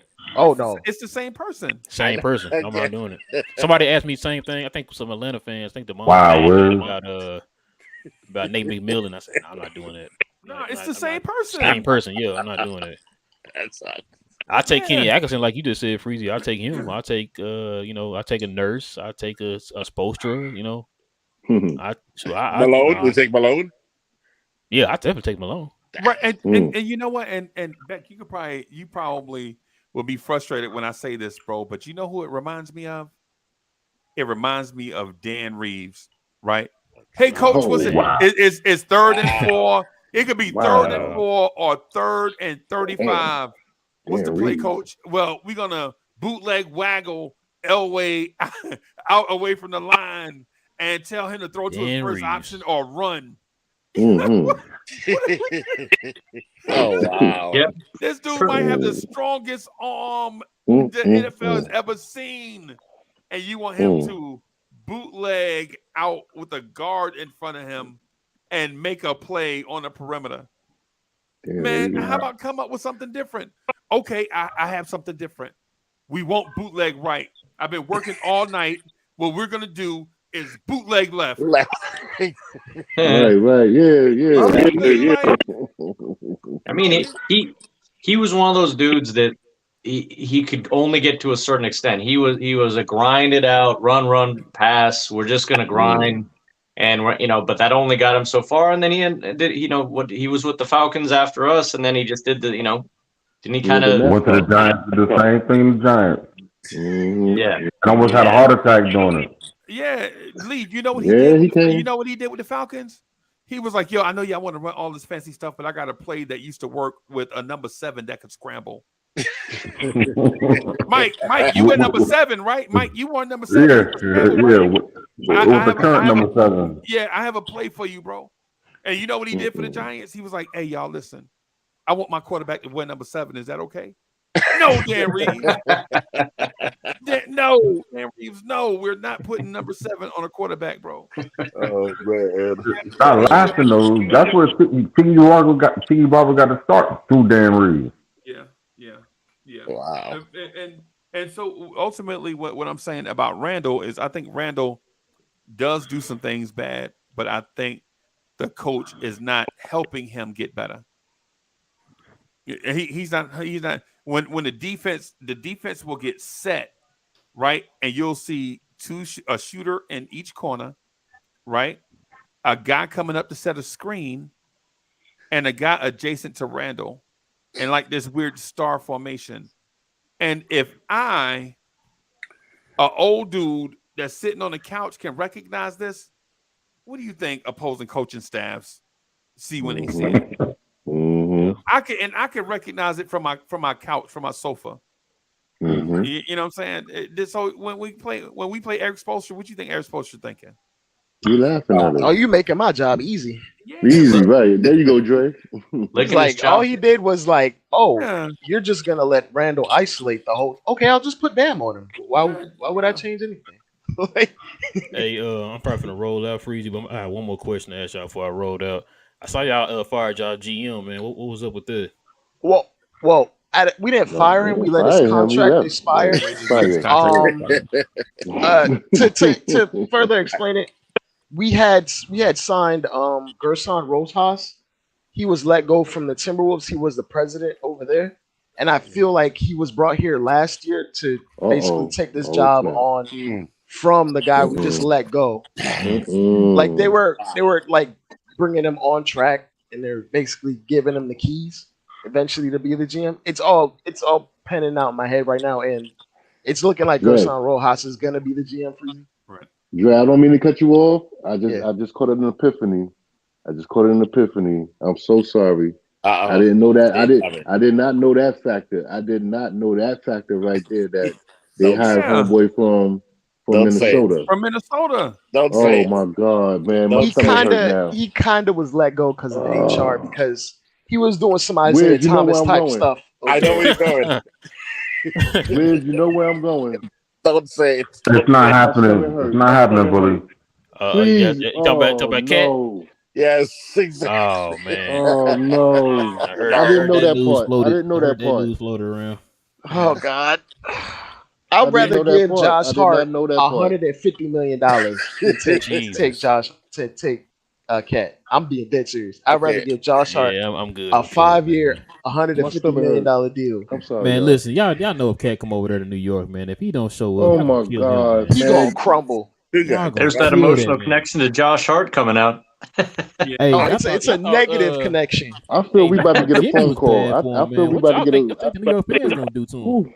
Yeah. But even without Cat coming, I just don't like picking an exec from a losing franchise. Yeah, that's why I was asking y'all about that. I'm like, no. Because they lost so bad, he got to draft Anthony Edwards. So I mean, that's a good thing, right? That's a good thing, right? They got the number one pick. That's positive about it. I guess so. So just because we had a chance of picking a no-brainer, he deserves to be our GM. Yeah, Corey Lee, exactly. Oh man, I'm gonna go smoke a Newport on that one. Yeah, yo, SK, where you at, SK? Go Freezy, man. Y'all be easy, man. Peace, bro. Peace, bro. All right, then. Good, Ralph. You guys got a great show over there, man. We gotta go check him out, man. I was watching before I got. I probably got a piece out myself, so I figure I just waited till you got to a stopping point to say it's been a good first show, and I hope you invite me back very soon, my man. Come back for the finals, man. When the finals are over. Hell yeah. Every time Denver loses, come on, okay? No. Denver winning in 5. Denver winning in 5. We'll just make a friendly bet. I'll figure out what your punishment is. Yeah, maybe it's beer. That's right. You have to get me some actually good beer. None of that Jamaican stuff. Oh, damn. man. Oh, wow. Oh, Shots shots fired. fired. Shots Shots fired. fired. Oh, bang, Hit bang, on that bang, bang, free bang, bang, throws. bang, bang, Out. bang. Bruise and beg people go subscribe. At least I'd have brought him a Corona. Hey, just Get him real a quick. 40 ounce of OE. Get some OE, man. Go ahead. Oh, English. That's what I said. I Get said some that. St. Odds. Hey, Yeah, some just St. real Ives. quick. Let's Let me go. just hey y'all, just He's- real quick. Let me say this real quick. Hey, man, thank you for coming through, man. We appreciate it. You know, you were good company to us, man. We had a really good time. We're gonna check Got a out great your time we're on gonna it. check out your channel and go subscribe and watch all the videos. Probably hit the like button on them. Yes, But sir. you're welcome at any time, man. Thank you, man. Hey, yeah, Appreciate it. loved it tonight. Gracias, man. I'm like I said, I'll be back here to smack talk Wiz on any time and talk to my uncle. All right, all right, boss. All right, All right. dude. Peace. All right, peace. See ya. See, All Mac, right. bang, bang, bang, bang, bang. That's right. Anyway, Yeah, man. it's a 40 ounce Yeah, of OE. man. Who ain't never had no OE? Y'all nobody stop playing Man, with us, man. that's a little bit before my time. I ain't never drank no liquor Oh, in my come life. on, Dre. Come on, Man, bro. I gotta bring you down to That's why. Sunset Boulevard real quick. That's why he's a Jets fan. That's why he's a Jets Yeah, fan. yeah, Hey, I exactly. don't That's drink why no he's liquor. I just drink saying. regular liquor, man. He drinks Coors Yeah. Light. Coors Oh Light. man, stop it, Dre. Stop it, man. I Stop making don't do excuses, beer. man. I do light and dark. I don't do Listen, I beer. seen your Shirley pictures Temple. of the. I seen your purchase of the S curl. I seen you already got the purchase of the S curl. And boy, I already know you walking around with the plastic bag on your Boulevard head. taking me for a Stop. Long Island iced tea drinker or something, That's man. you doggone right. You doggone right. Wow. Let's Please. go. Anyway, I, now you fair, baby. yeah, and Otto Palmer. Otto Palmer. Oh You know, That's wow. right. I do Yeah, Dragon Wiz. Stout. I do Dragon Stout and Dragon Guinness. Stout. Guinness and Let me Dragon Stout. I'm Yeah, up to. yeah. Why not? Why yeah, not? so let Let's me go. ask y'all a serious question, man. 'Cause while we were Yes. sitting here, while I was listening, Yep. man, I said one thing earlier in the live stream, but I think I may be moving closer towards another thing. Uh-oh. Is this the beginnings of a civil war in the front office? Yes. Oh man, Yes. I Great, feel that. great. Oh, awesome. I feel that. Yep, something going on up there. Yes. There's too many Something voices going in on there up for there. there not to be clashes, It has to consistent be. clashes, Right. Oh, yeah. philosophies, and See, what see, they Ain't Scott Perry from Detroit? Yep. yeah, He know how to lay that. yeah. He not to lay his. I'm sorry. He No, go not to ahead. lay his Mac down, man. He not to get busy. He not to talk that talk. But I think just like y'all saying just now, it's a lot of Indians up there, and everybody want to be chiefs, and there's a lot of voices being being whispered through that room, and somebody got to go. So this is the first notch to go. Homeboy, Scott Perry got to go. Sorry, Wow. Wow. I believe it. I believe it. That's I don't need yo. If no. that's the case,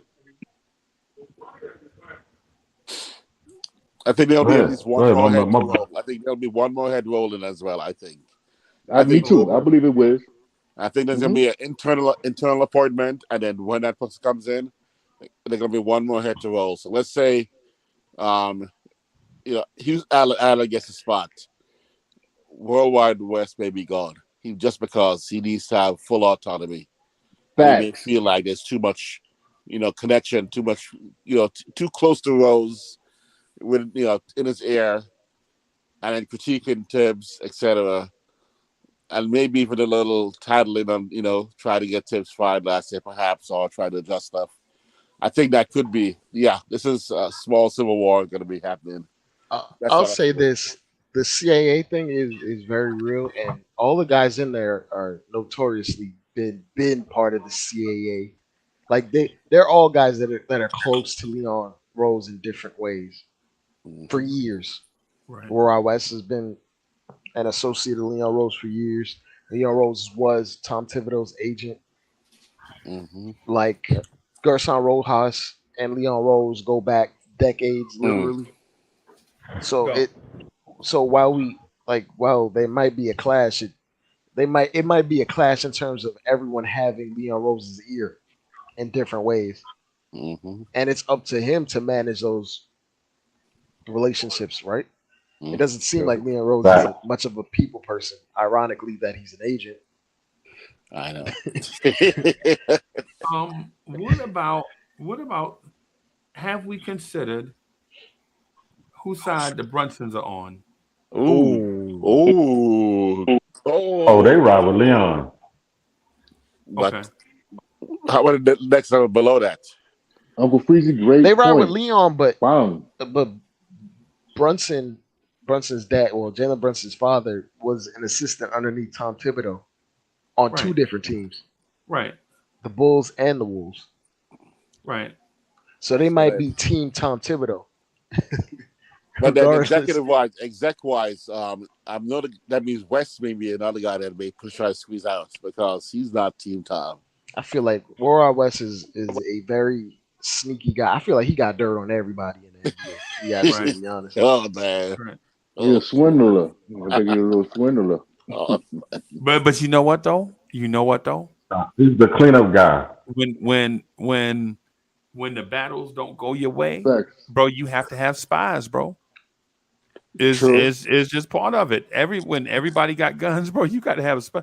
The countries that win wars win because of espionage, not because they got the Facts. biggest gun. Look at the Black Panthers. And when wasn't he last year telling on Tom last year? Hey, Yeah, look, boss, look what he ain't doing. He ain't doing boss this. ain't working. Remember that from Life? You remember that from that Boss, movie Life? he Boss ain't ain't working. working. He ain't Yeah, working. Oh, rest in But peace, Murphy going Mack. Freezy. Yo, Eddie Murphy and Marlo, his word. Go ahead, Lee. Freezy. But going back to this goes back to your Game of Thrones comment that you made the other day, where you said the spies and everything like that. Because Little you got Birds. little birds exactly. yeah. And I don't want it to be like this. You know me, man. I want peace in the valley for once, bro. I don't want to go through this stuff, man. You know what I'm saying? Yeah, I don't I because don't I don't want to go through all of this such and such said, he said, she said. Because we went through that in the early 2000s. Man, we just got finished with that with Scott Perry. With not Scott Perry, with Phil Jackson. Right? exactly That's that was exactly what I was about to bring up. yeah, I don't want to go through that. But at the same time, I mean, is this what it's shaping up to be? I just hope that we're wrong. Because because Ultimate. we've Yeah. done a decent job so far. You know what I'm saying? Ultimate. As Yeah. the front office, so for I real. just want smart basketball minds in there. That's all I care about. Like guys like Brock Aller and Walt Perrin ultimately are like the most valuable guys to me Right. because they're definitely Mm-hmm. the two smartest guys in terms of number one evaluating talent from the draft Right. and making the cap work for you, Right. which is the two probably the two most important things in terms of building a sustainable winner. Right. The other guys are there for necessarily connections and relationships, how to make trades work with certain teams and how to make things work. But uh, th- when we talk about these things, besides the encore product, the front office is a team as well, Yep. and there needs to be a And captain. then they don't have a salary cap either. Yeah, Yeah. yeah. So there needs to be a captain. There needs to be lieutenants. Yeah. There needs to be a pecking order. And maybe, maybe, Soldiers. maybe we got it all wrong. Maybe Leon Rose definitely has his thumb on the pulse or his finger on the pulse of the situation and knows how to manage these egos. Oh man. Because ultimately, when you make it this far in an executive realm in the NBA and you're making millions of dollars as being an executive, there is ego that comes with these things. Of course. Everyone thinks they're the smartest guy in the room at one point or the other Right. because they were to even get to that point. Right. Yeah, their success was built on being confident in themselves to perform. Yeah. Yeah, man. I don't know, man. I don't know though. I don't want to. I feel like the more I think about it, Gerson Rojas was here to be streamlined across. Like he was getting trained on the job, and then they let this guy's contract run out just to give him the keys because he knew he wasn't going to stay here that long. Yeah. And team's gonna be run through how Gers by how Rojas sees the league going, or in his mind. So and he wasn't a bad team president, bro. He took on a bad job. Because You he know what I'm saying? wanted, yeah. Like sometimes, ultimately, you got to take on a bad job if you want that esteemed position. Yeah. Because the title itself sells itself. It's just you're not gonna like the guy that gets the Warriors job is probably gonna be in house Freezy. Yeah, probably. But even with Gerson Rosas, he fired Saunders in the middle of the night and hired Chris Finch the next day, which was a good move.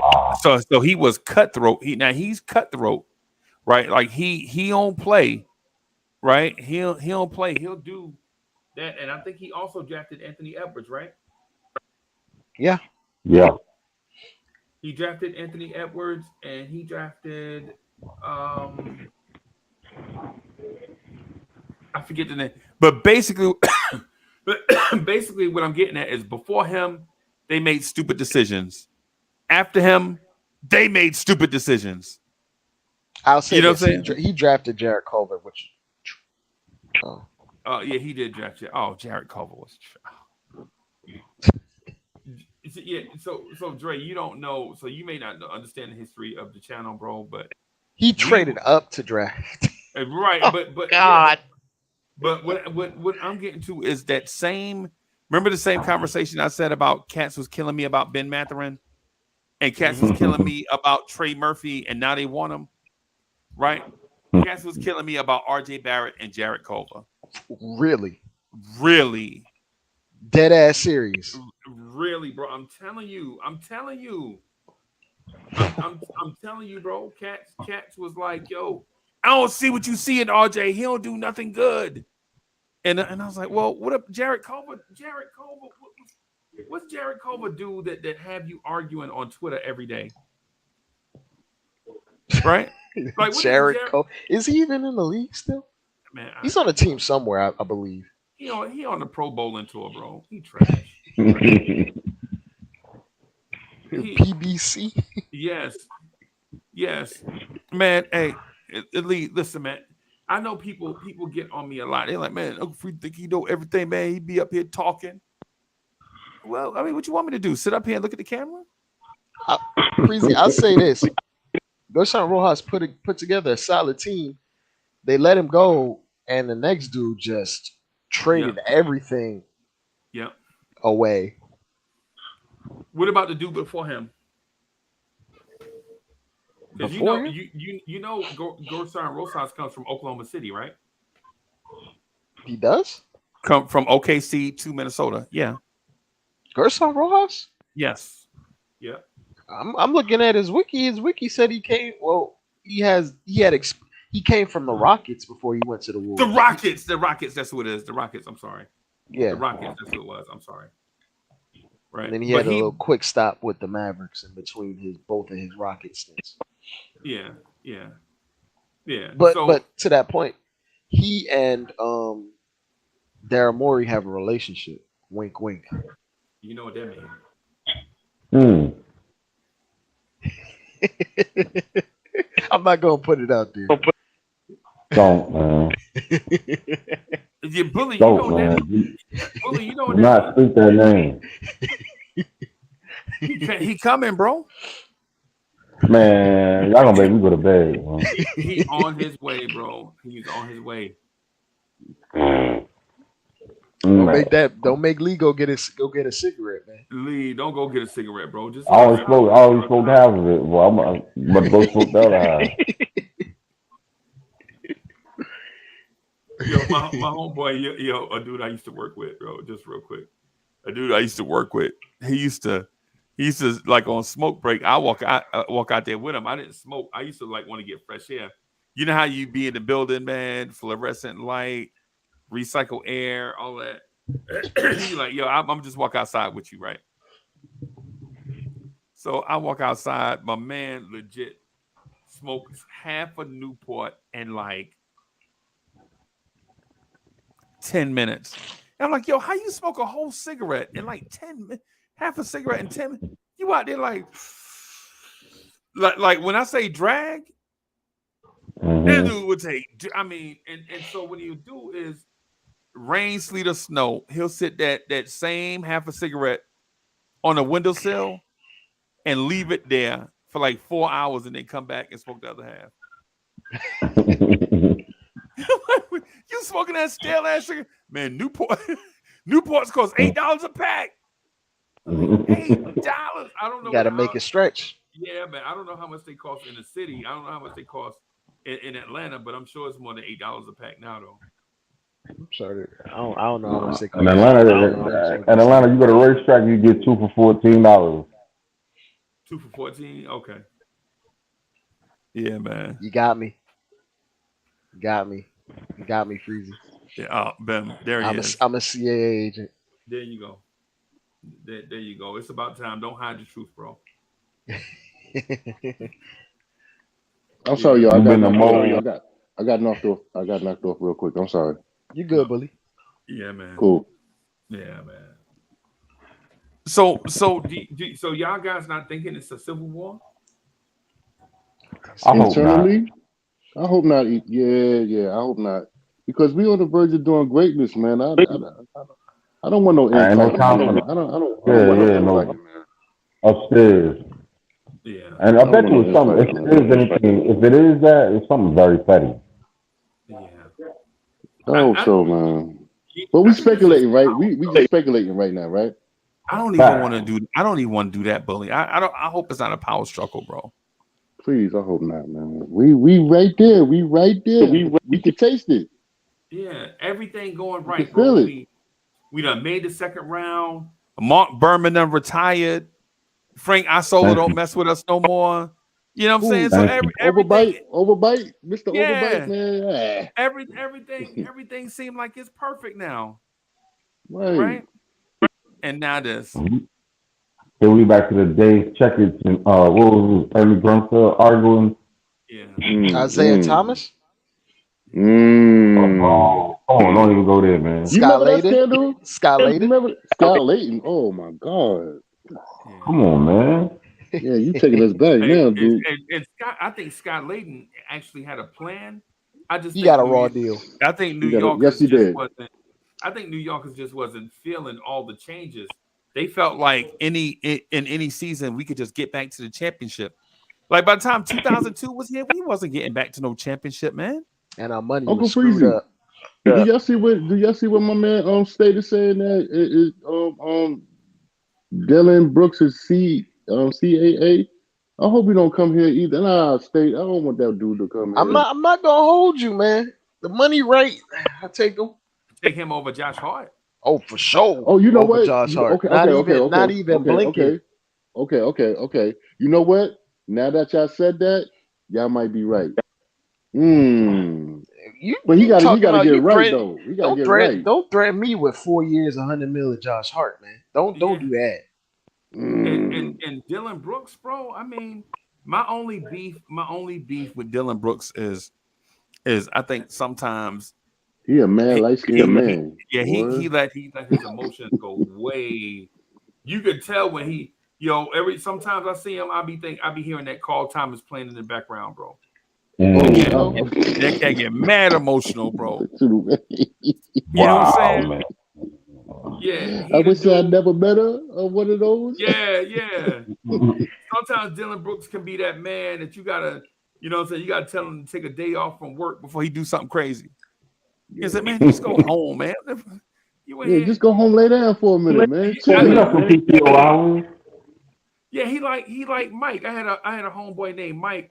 He came into work late. Came straight to my desk. Ain't even clock in. Was like, yo, I'm gonna go up here and tell him I need a $2 raise or something gonna happen in here.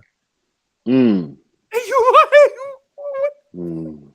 Mike, You legit get ready. You ain't even hit the clock. You come straight to my desk, right? Acting And you're up. gonna tell me that my supervisor is gonna give you a $2 raise off GB because you mad. Dudes like that, they probably be like, He's kind of like Bishop for Juice. oh Ooh, no. Hey, Don Tupac played DeMarco, that role. good one, Dre. Tupac played Yeah, Maybe that. that I nigga. am crazy. And Yeah, guess maybe what? I am crazy. Yeah, right. I'm not gonna finish the line, but you Yeah. know where it goes. And guess what? I don't give up. Yeah, Yeah, yeah. man. Tupac did But his he thing. got dropped off that roof though. He fell off that roof. But I mean, he homeboy ain't. was trying to save him. Yeah. Yeah, but he ain't go out alone. No. He brought a couple Nah. people with him. Yes, he did. Yeah. What was my man name? What You was talking my about man you talking name? about Radamez? Radamez, Quilez, Yeah.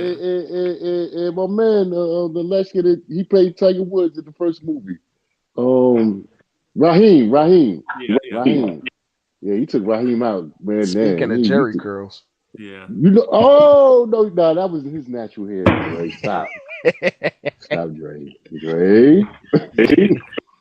But Yo, yeah, Dre gonna be owing a lot of money in a little bit, y'all. Dre gonna be owing a lot of. He gonna be owing yeah, some. Yeah, he gonna be owing a lot of money in a minute. Tito's and Jerry Curl and S Curl, Lester Silk, Kathy Look, Curl, STB, that man all said in Luster TLC. Silk. You remember Yeah, Luster Silk in the pink yeah, box? of course, man, of course, man. definitely My using sister some had that. Dax or something.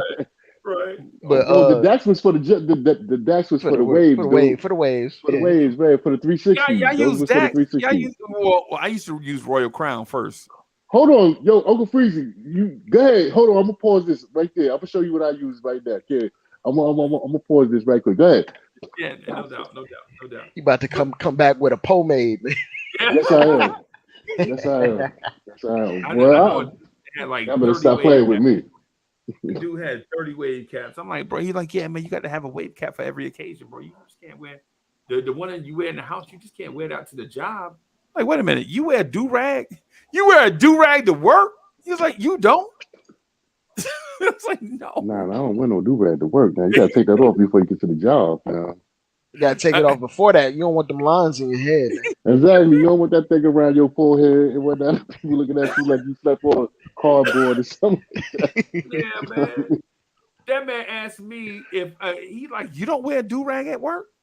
Like, no, fool. I'm in customer service. Like, if you don't get out of here, Yeah, peace. That's like expecting a woman to come to work with a bonnet on or something. yeah.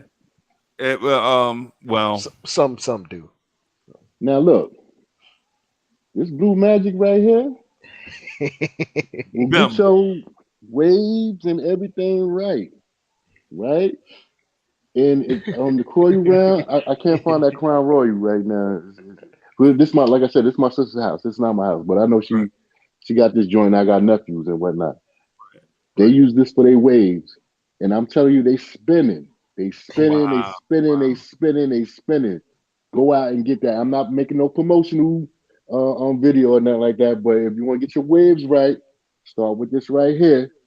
Put that water in it, and you brush your hair accordingly into where your grains go at, and you can get all of When the that. check come in from the 1st to the 15th?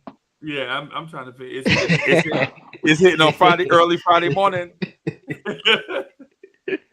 Yeah, man. We gonna negotiate. I'm trying to use that stuff. What's that stuff? I'm trying to order keeps so I can kind of bring it back a little bit. That's what I used to ride waves, now I just keep a fro, man. Yeah. I cut my joint down, but I'm gonna grow my joint back, man, because my sister used to love it, man. And so I'm gonna grow my joint back and put my little twist up in there. Yo, I lie with, I mean, wise, yes sir. And when I'm gonna put my little twisty back up in there and chill. You know what I mean? Word. Freezy, And it look good with the gray in it, man. It look good with gray in it, man. I was gonna ask you, Freezy, what do you really think Josh Hart is gonna make? Like, if you had to make an educated guess on his contract, I'm thinking he's gonna pick up his team option. and they get an extension. Yeah. That I would agree. probably be doing I us a agree. favor in the short term. In the short term, it'll do us a favor before this thing kick in. But the and long then term, it is gonna. Oh my god. yeah, but for him though, you got to think about it. For him, it gives him 5 years as a Nick, right? For us, it gives us short term blah blah blah. But if he opt out, we can't give him 5 years. You know what I'm saying? So in 4 years, he'll be a free agent again. You know what I'm saying? If he's looking for that security, he should opt in and then have the Knicks do that 4 for 72.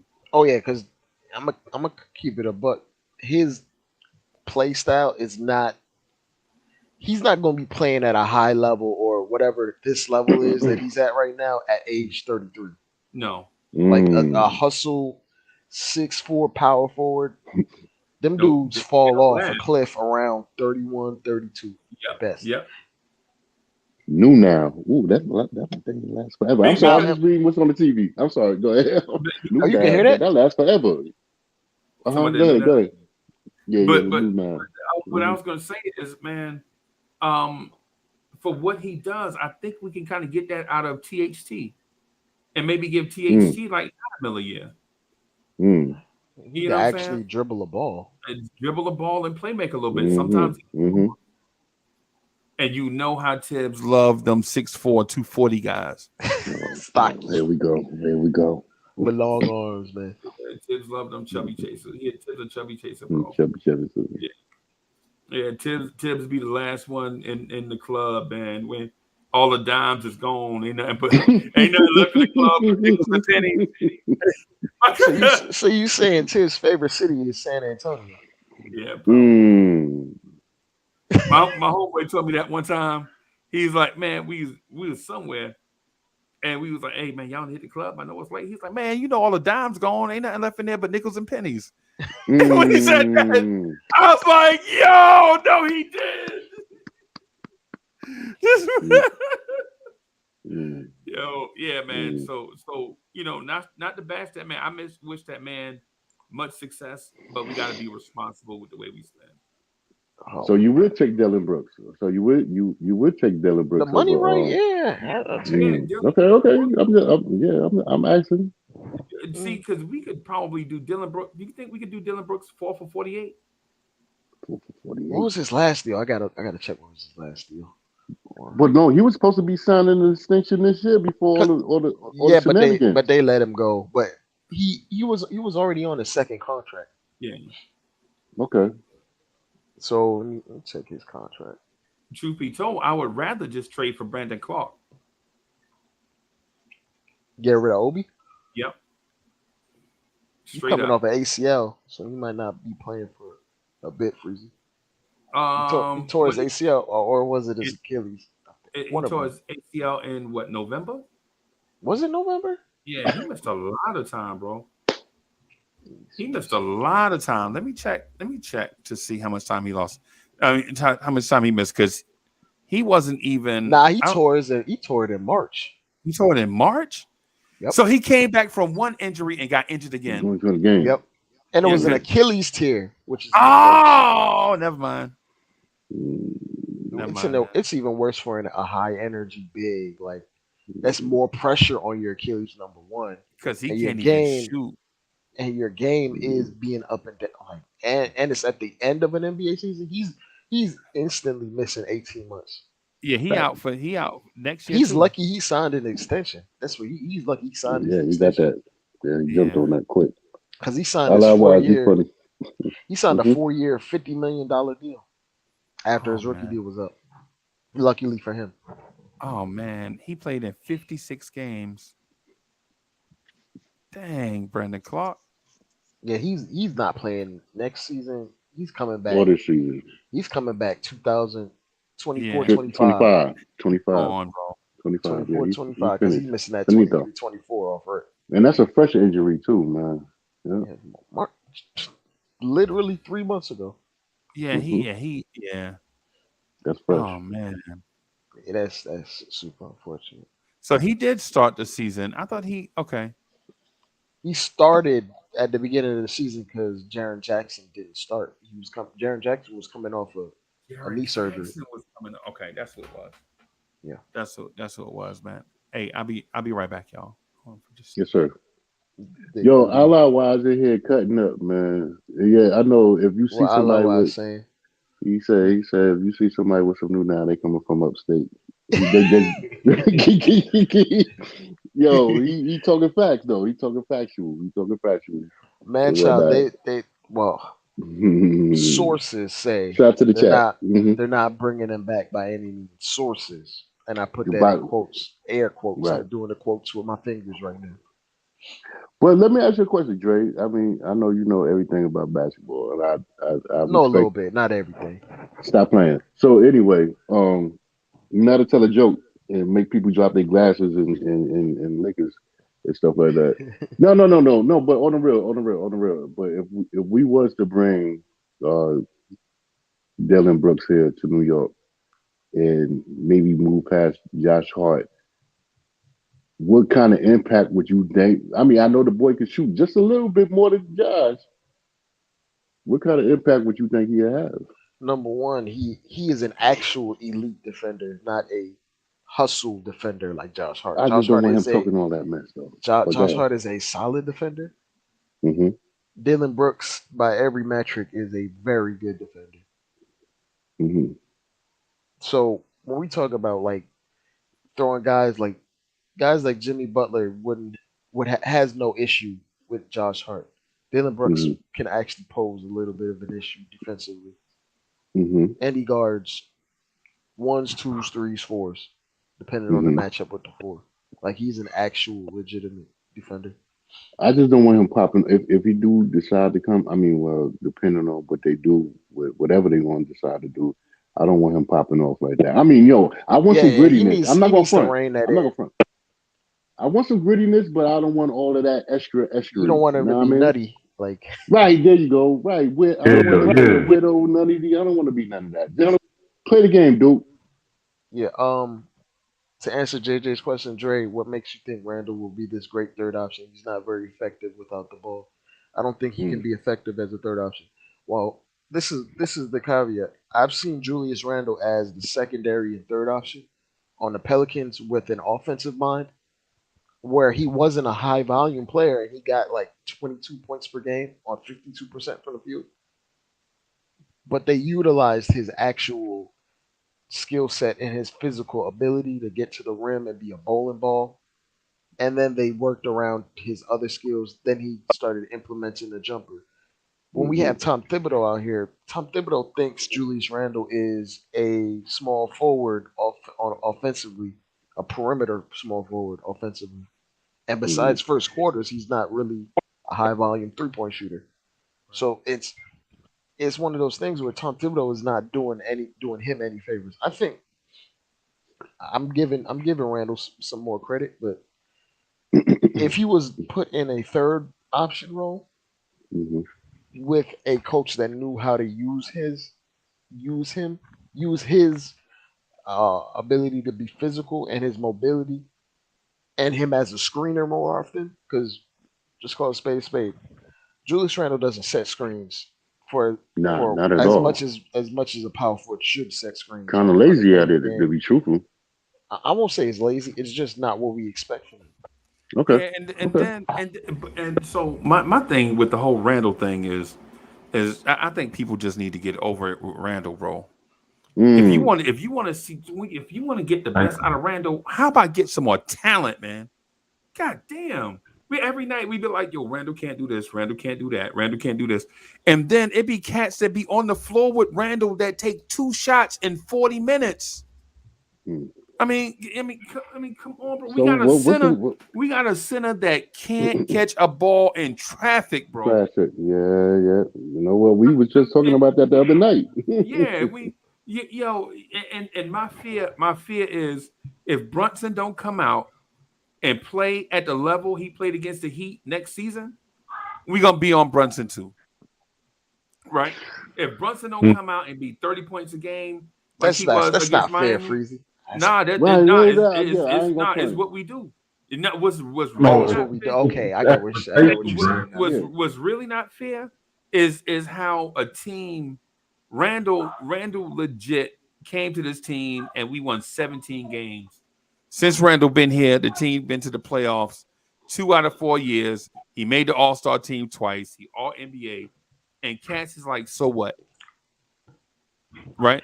Instead of thinking like, yo, he might not be the best piece, but at least he ours. I was listening to Hoodie Cap call me, bro, and talk to me about 2 hours about how Karl Anthony Towns will get this team to a championship.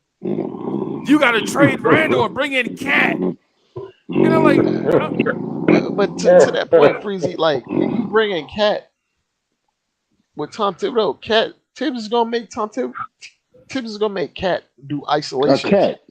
He gonna make Cat a cat. He gonna do the same thing. He gonna do what he doing to Randall. He gonna make him do isolations 26 feet away from So the do rim we like gotta he's move not on? a big man. Do we got to move on from? Do we have to move on from Tibbs then and get a coach that can bring out the best in my out opinion, of these cats? I mean, in these my people. in my opinion, unless we get 2 superstars up in here, this is as far as you gonna go with Tibbs with this roster makeup. And So you know then he why? need to go to the front office then. And history says Dre is right. Because when's the last time you seen a Tom Thibodeau coach team go to the conference finals? 2011. Wow, what was that? Chicago, right? Yeah, fools. That was And they got swept, by the way. That was 12 years ago, bro. And didn't Rose get hurt around that time? And That was the year after. Or a few years my after. bad. Okay, my bad. Because the year he got hurt, they got swept that round. Yeah, we blame RJ and Randall and Mitch and everybody for everything, man, as opposed to saying, hey, you know what? Instead of blaming the army, maybe we should blame the general. It's the coach's job to make the pieces fit and work. Yeah, man. And Cats be like, well, what about Jalen Brunson? He the point guard, man. He got the ball in his hands every play. Come on, what are we doing? I think we're gonna be all right, man. I just whatever they doing in house. I hope that the situation gets resolved real quick and we can move on. But I think we're in an all right position. Whoever decides to come in for Scott Perry, just to take it a little further, whoever comes in for Scott Perry, please let them be a sound-minded person and understand what the team is going through. Like if you say Alec Houston, he's an in-house dude. Let it be something like that where he know what's going on. Okay. You know what I mean? But I agree. I think we're gonna have to move on. Huh? No, I agree. My dude, man, light-skinned man. Well, no, that's my homeboy. But anyway, yeah, man. I mean, let's do it. Let's make it quick. Let's get it over with. Say it, do it, and move on. Right. Smash, grab, get, go. Let's go. Right. Because we on the verge of doing something, man. I believe it, man. Right. We're on the verge of doing something, but there are a lot of people that want this organization to make wholesale changes. I don't think we need to make wholesale at this thing. I mean, but all these people within our organization, we just talking about fans. The fans, of course, because the organization don't say nothing. I was gonna say, man, half our fan base don't remember us winning, so I could care less what they think. Okay, I'm all I'm saying, man. Bro, we got a good team, man. We need to let this team grow organically, get better step by step, not skip steps, man. When you start trying to skip steps or fast forward, bro, yo, no lie. Like y'all ever been like, and I hate to keep comparing it to relationships, but you ever been with a lady who couldn't really cook, but then she is legit cooking, burning stuff in the microwave. Like you ever came home from work and the whole apartment smelled like burnt popcorn? Yeah, man. And you're like, damn, your ass burnt popcorn in the microwave? I think I had one of the best air fryer females in the world, man. Can air fry everything, what? The queen. Gone. The queen out here burning water. Yes.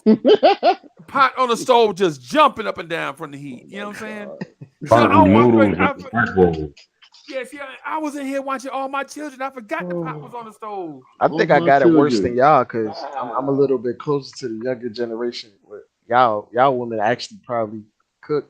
more Yeah, often. yeah, man. Yeah. Women my age, they just DoorDash Now everything. they don't cook nothing, dude. You're right. They door dashing, dude. Right. But That's put that's some what I'm water in it. saying, bro. That's what Here, I'm baby. Here, saying. baby. Here's some A water. lost Put some art water on it. of cooking woman. Lee, you feel me? Like we in the second round, right? Cats is telling me off rip. Oh, we made the second round this year, so we got to make the Eastern Conference Finals next year. Really? So we got to make the Eastern Conference Finals We next year gotta because make it. we made the second round this year. How about we relax, man? Let Grimes grow, let Quickly grow, let Obi grow, let Cats grow. Relax. Stop trying to go out here and trade for Giannis and Carl Anthony Towns You know what, and Freezy? Steph Yeah. Curry. You know what, Freezy? I feel like there's part of a reason why, like a psychological aspect, why Grimes is timid and he doesn't take shots because we never really draw up anything for him to get looks. Right. Like Mm. like any other team, if you go when the Nuggets play, you will see within the first 5 plays, Kentavious Caldwell Pope will get a pin down for an open three, like a drawn up play just to get him going. Right. Mm-hmm. You'll see a play for Michael Porter Jr. No, like every team that has shooters, we just saw the Heat. Every team that has shooters, they legitimately draw up plays to get them going because a hot shooter will tip the scales Right. of a game like no Right. other. Just Right. like Gabe Vincent dropped 29 in the game, Yeah. and that's what hot shooters could do. That's like Max Struz dropping 20 something. Right. And when you don't enable these shooters and don't look for them, and you expect them to just be in the corner and to be the safety valve every time, Right. like you're not getting guys in rhythm. Right. Right. My thing is with Knicks fans is we are gonna say everything in the world about Randall, right? Say everything in the world about Randall, right?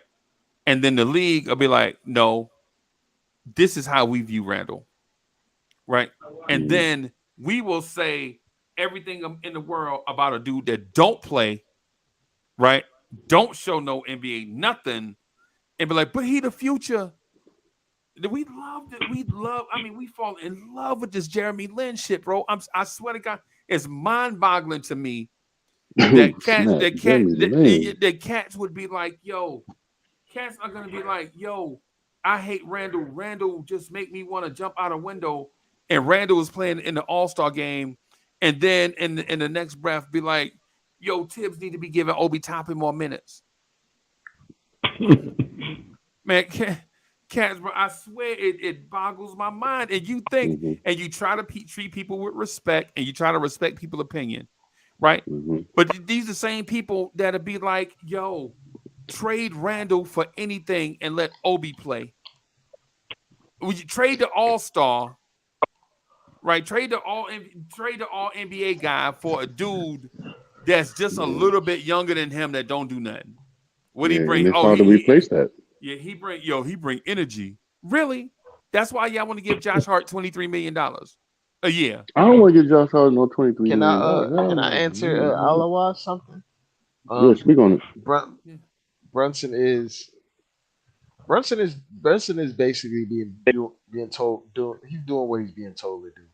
Like Tibbs wants him to be an isolation player and to do what he does best. Go get buckets. If Tibbs drew up a play for Quentin Grimes to get a pin down of the elbow for a 15-footer or a 3-point shot, he would run that too. But we don't do that. First of all, I would faint because I ain't never seen it before. You know what I'm It's funny, saying? Freezy. We saw it last year. Well, We saw it last year when Grimes first got into the rotation.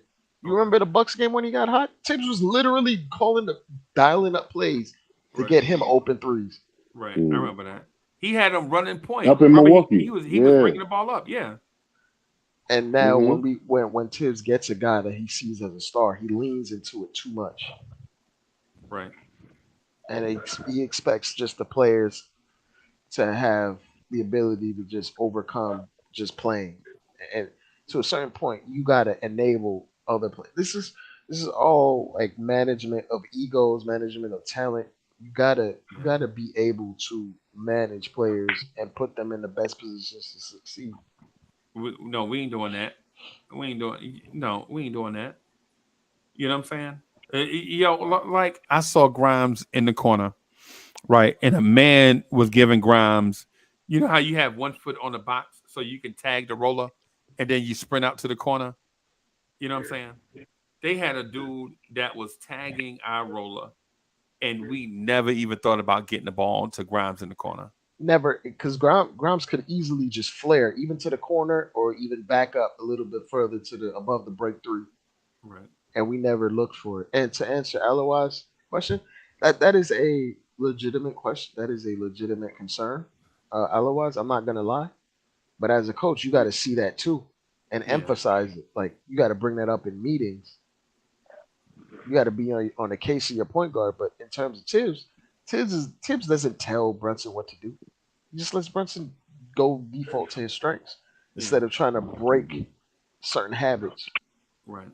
So when you get ultimately when we get to the playoffs, all you're seeing is the same habits that we've fostered from the regular season. Right. It just gets shown up even worse by great coaching that's going to stop us from doing what we love to do. Right. Right. And we're gonna blame that on Randall too, by the way. Mm-hmm. We gonna blame that on Randall. Like Brunson not setting up his teammates. You know, And this is the first time Brunson is in the league.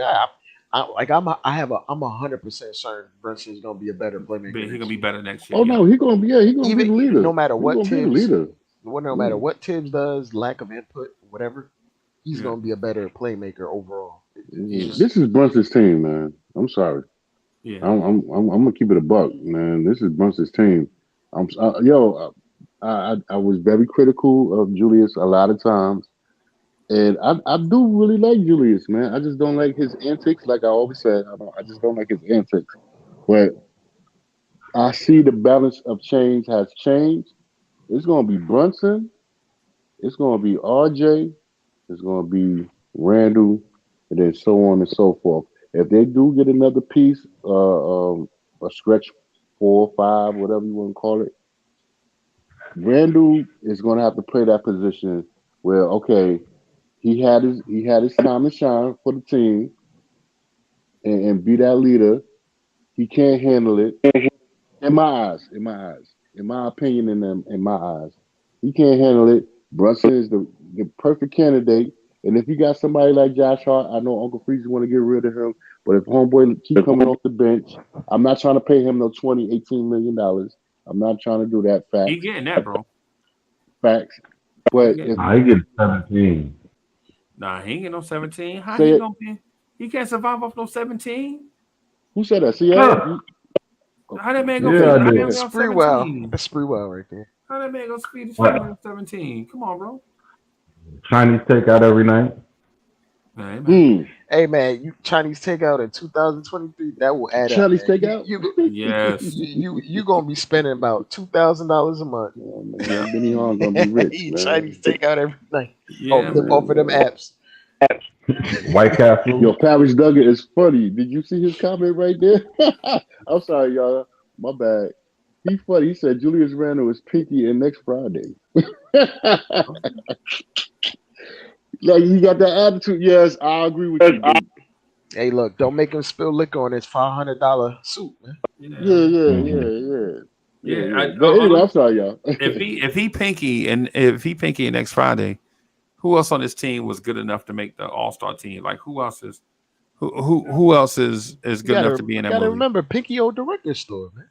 Yes, Yeah, he yeah, did. He on the record store. yeah, yeah. Yes, he did. So you know what I'm saying? Who is Obi? Jamal?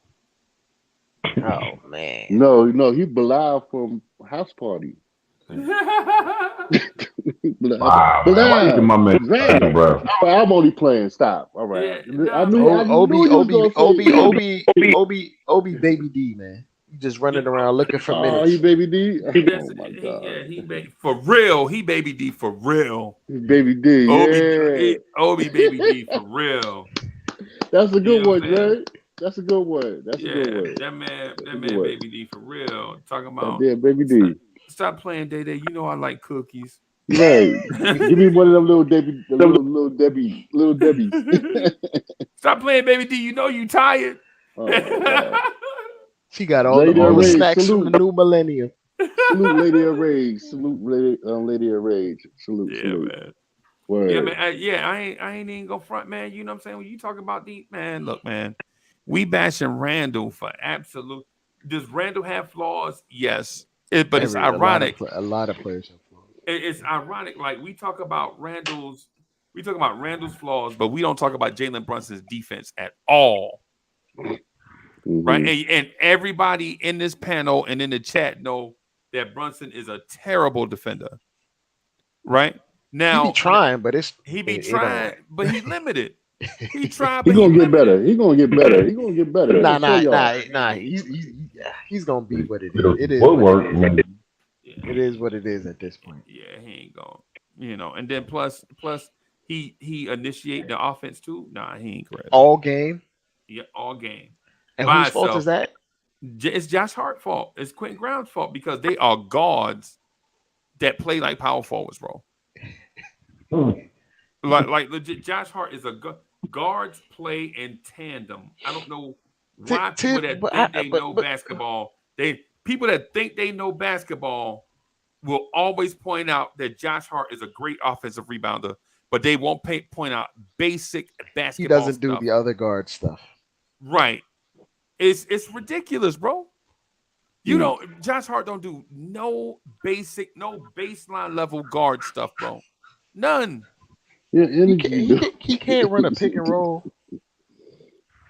He can't really initiate offense. He can't. He's not a knockdown shooter. Not even good in because some guards are good in the pick and roll, and other big guards are usually good in a motion offense.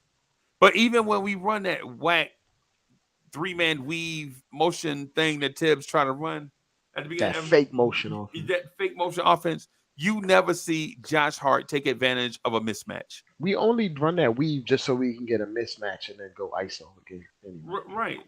And what I'm saying is this dude run the 3-man weave and he doing dribble handoffs like he Mitchell Robinson. I mean, come on, bro. You not even looking at the rim. Not even. Oh my God, bro. This dude frustrates me so much, bro. I could just jump out of a window. Right. He a shooting guard that don't shoot or guard. And here we are talking about giving this dude $25 million a year. I mean, come on, bro. What is this? What is it? When every time I see Paris Duggar name in the chat, I be thinking this is the dumbest basketball mind in the chat. Paris Duggar be saying, Paris, get on the line, man. Get on. Yeah. He be saying the dumbest basketball stuff you ever heard in your life. Like he a guard that don't shoot or guard in Paris Duggar. I hear talking about, but it's the All-Stars' fault. Man, that's the dumbest thing. I ain't never seen. Yo, I be reading these comments and I be like, yo, Paris Duggar must be 90 years old. Freezy, I'm gonna keep it real with you. How many Freezy, how many All-Stars would thrive in this offense? None. You got one and he's not thriving in it. Bro, think about this. Lee, think about this, right? Think about this. The Heat ran a simple play with two average athletes, right? Kevin Love and Jimmy Butler, right? Kevin Love was at the top of the key. He screened for a guy. He got the ball from the guard, right? And you know what the defender did? The defender came up, put his hand up because he didn't want Kevin Love to shoot that three from the top of the key, right? So you know what my man do? He throw it down in the paint to Jimmy Butler, who had Josh Hart sealed up under the rim. Bro, that's basic basketball, bro. That's the basic basketball. And David Parker said, Paris, you better fight back. I see you. I see you. Now, Paris Duggar gonna be mad at me, bro. Mad chill. Facts, dude. Yeah, I'm sorry. Yeah. What I'm saying is I was just about to jump on Paris Duggar's side too, by the way. But my thing is this, bro. We blame Knicks fans always do this. When you get a star, you think he got to be perfect, bro. Y'all did it. Y'all, man, at the end of Clyde Frazier's career, they was booing Clyde Frazier. right? Boo, get him out of here. He washed up. And then when they trade him, they up here crying. Oh man, why you traded Clyde? Right? To Right? Cleveland. Ooh. Yeah. And Pat career, in the middle of Pat career, they talking about, get Pat out of here. He not a winner. He can't bring us a chip. Not thinking, not Never remembering thought that that. this dude was playing against Michael Jordan. Never thought that. That's Never you, thought bully. that. Larry Bird. That's you, bully. That's you, bully. I know, yeah, that's my opinion. I cried. Listen, I'm a grown ass man. I said it. I got mad and I cried a couple of tears when Pat left. Yes, I did. Yeah, man. And bully, think about this too. Think about this. Think about all the years that the Knicks made the second round and couldn't go no further, or made the Eastern Conference Finals and couldn't go no further. You telling me New Yorkers was okay with that? Nope, not at all. No, they were talking about get Pat ass out of here. I heard him. I heard the talk. I wasn't in the city at the time. I wasn't in the city at the time, but I was down south. But I was mad. I was mad. I was mad. Right. Yeah, I wanted to get on that Amtrak. Yo, we the only fan base that say, we the only fan base that look at our best player or two and be like, get him out of here because they ain't do something. All the other 29 fan bases be like, we need to go get. I got some help. Facts. Not us. Not us. Not us. When a guy, if a guy have a bad playoff, they talking about trade him. Peace. Yeah, you know what I'm saying? Come on, bro. What are we doing? Peace, God. Come See you next time. What are we doing? It don't even make sense. Instead of saying, yo, go get Brunson and Randall some help, right? We out here talking about, yo, Brunson's the man. Yo, we got to trade Julius Randle. He's a number 3 option. Really? A number 3 option in what? Tom Thibodeau offense? Tell me what Tom Thibodeau offense is, and then tell me again that Randall's a third option in that. Okay, so Uncle Freezy, on some real, where do you see Randall? I'm just gonna say it, and I'm put it out there. I think he is a third option, but clarify me in my mind? Let me know what is he a first or second? Like I don't think he have the mental. You not being clear. He a third option in what? And Tom Thibodeau offense? Okay, right, all right. No, I hear exactly what you said. I got what you said. That's like being the third receiver in a Bill Parcells offense. That's offense, right? I got you. So if we was to bring, I don't want to say Spoelstra. Suppose we was to bring somebody else. Would he be a dynamo in somebody else's offense? And who would be the coach that he could be a dynamo for? And I'm not knocking. I'm sorry, Uncle Free. When I'm saying that, I'm not knocking Randall. I'm just saying his capabilities and his abilities to go further. Who would be that person? Because the only one I can see is Mike Wilson. I hear you. I hear you. I understand where you're going with it. What I'm saying to you and to others is that when you get a guy that's set in a certain way and he's successful at that, there is no number 2 option. Right. Think about Tom Thibodeau years in Chicago with Derrick Rose. Who's the number 2 option in Chicago behind Derrick Rose? That was wow. Shoot, it wasn't nobody, to be truthful. It was all Derrick Rose. Sometimes it's Deng, sometimes it's Noah. Oh, Luau Deng, I mean, right. sometimes it's get in where you fit in, bro. Butler. Facts. Butler, all right, you had Butler. Yes, you did. Right. But not the Butler that we know now. Butler was like 17 points a game. Butler a monster. Yeah, Butler a monster. Yeah. You know what I'm saying? You know what I'm saying? And Tibbs didn't even prefer Butler over Tony Snell. He wanted Tony Snell to be the guy first. Snell. Oh, no. Yeah. We talking about the third option. We talking about the third option in a Tom Thibodeau offense. That's like giving Bill Parcells 3 running backs. You give Bill Parcells 3 running backs, guess what's going to happen to them receivers out there? They become tight ends, bro. Yes, they become tight ends. Yes, sir. You facts. Yeah, and then when I ask people, we talking about a third option in Tom Thibodeau offense. Can anybody tell me what it is that Tom Thibodeau is running that we can depend upon for a bucket every night? Like, what is it that we run that we can depend on every night for a bucket?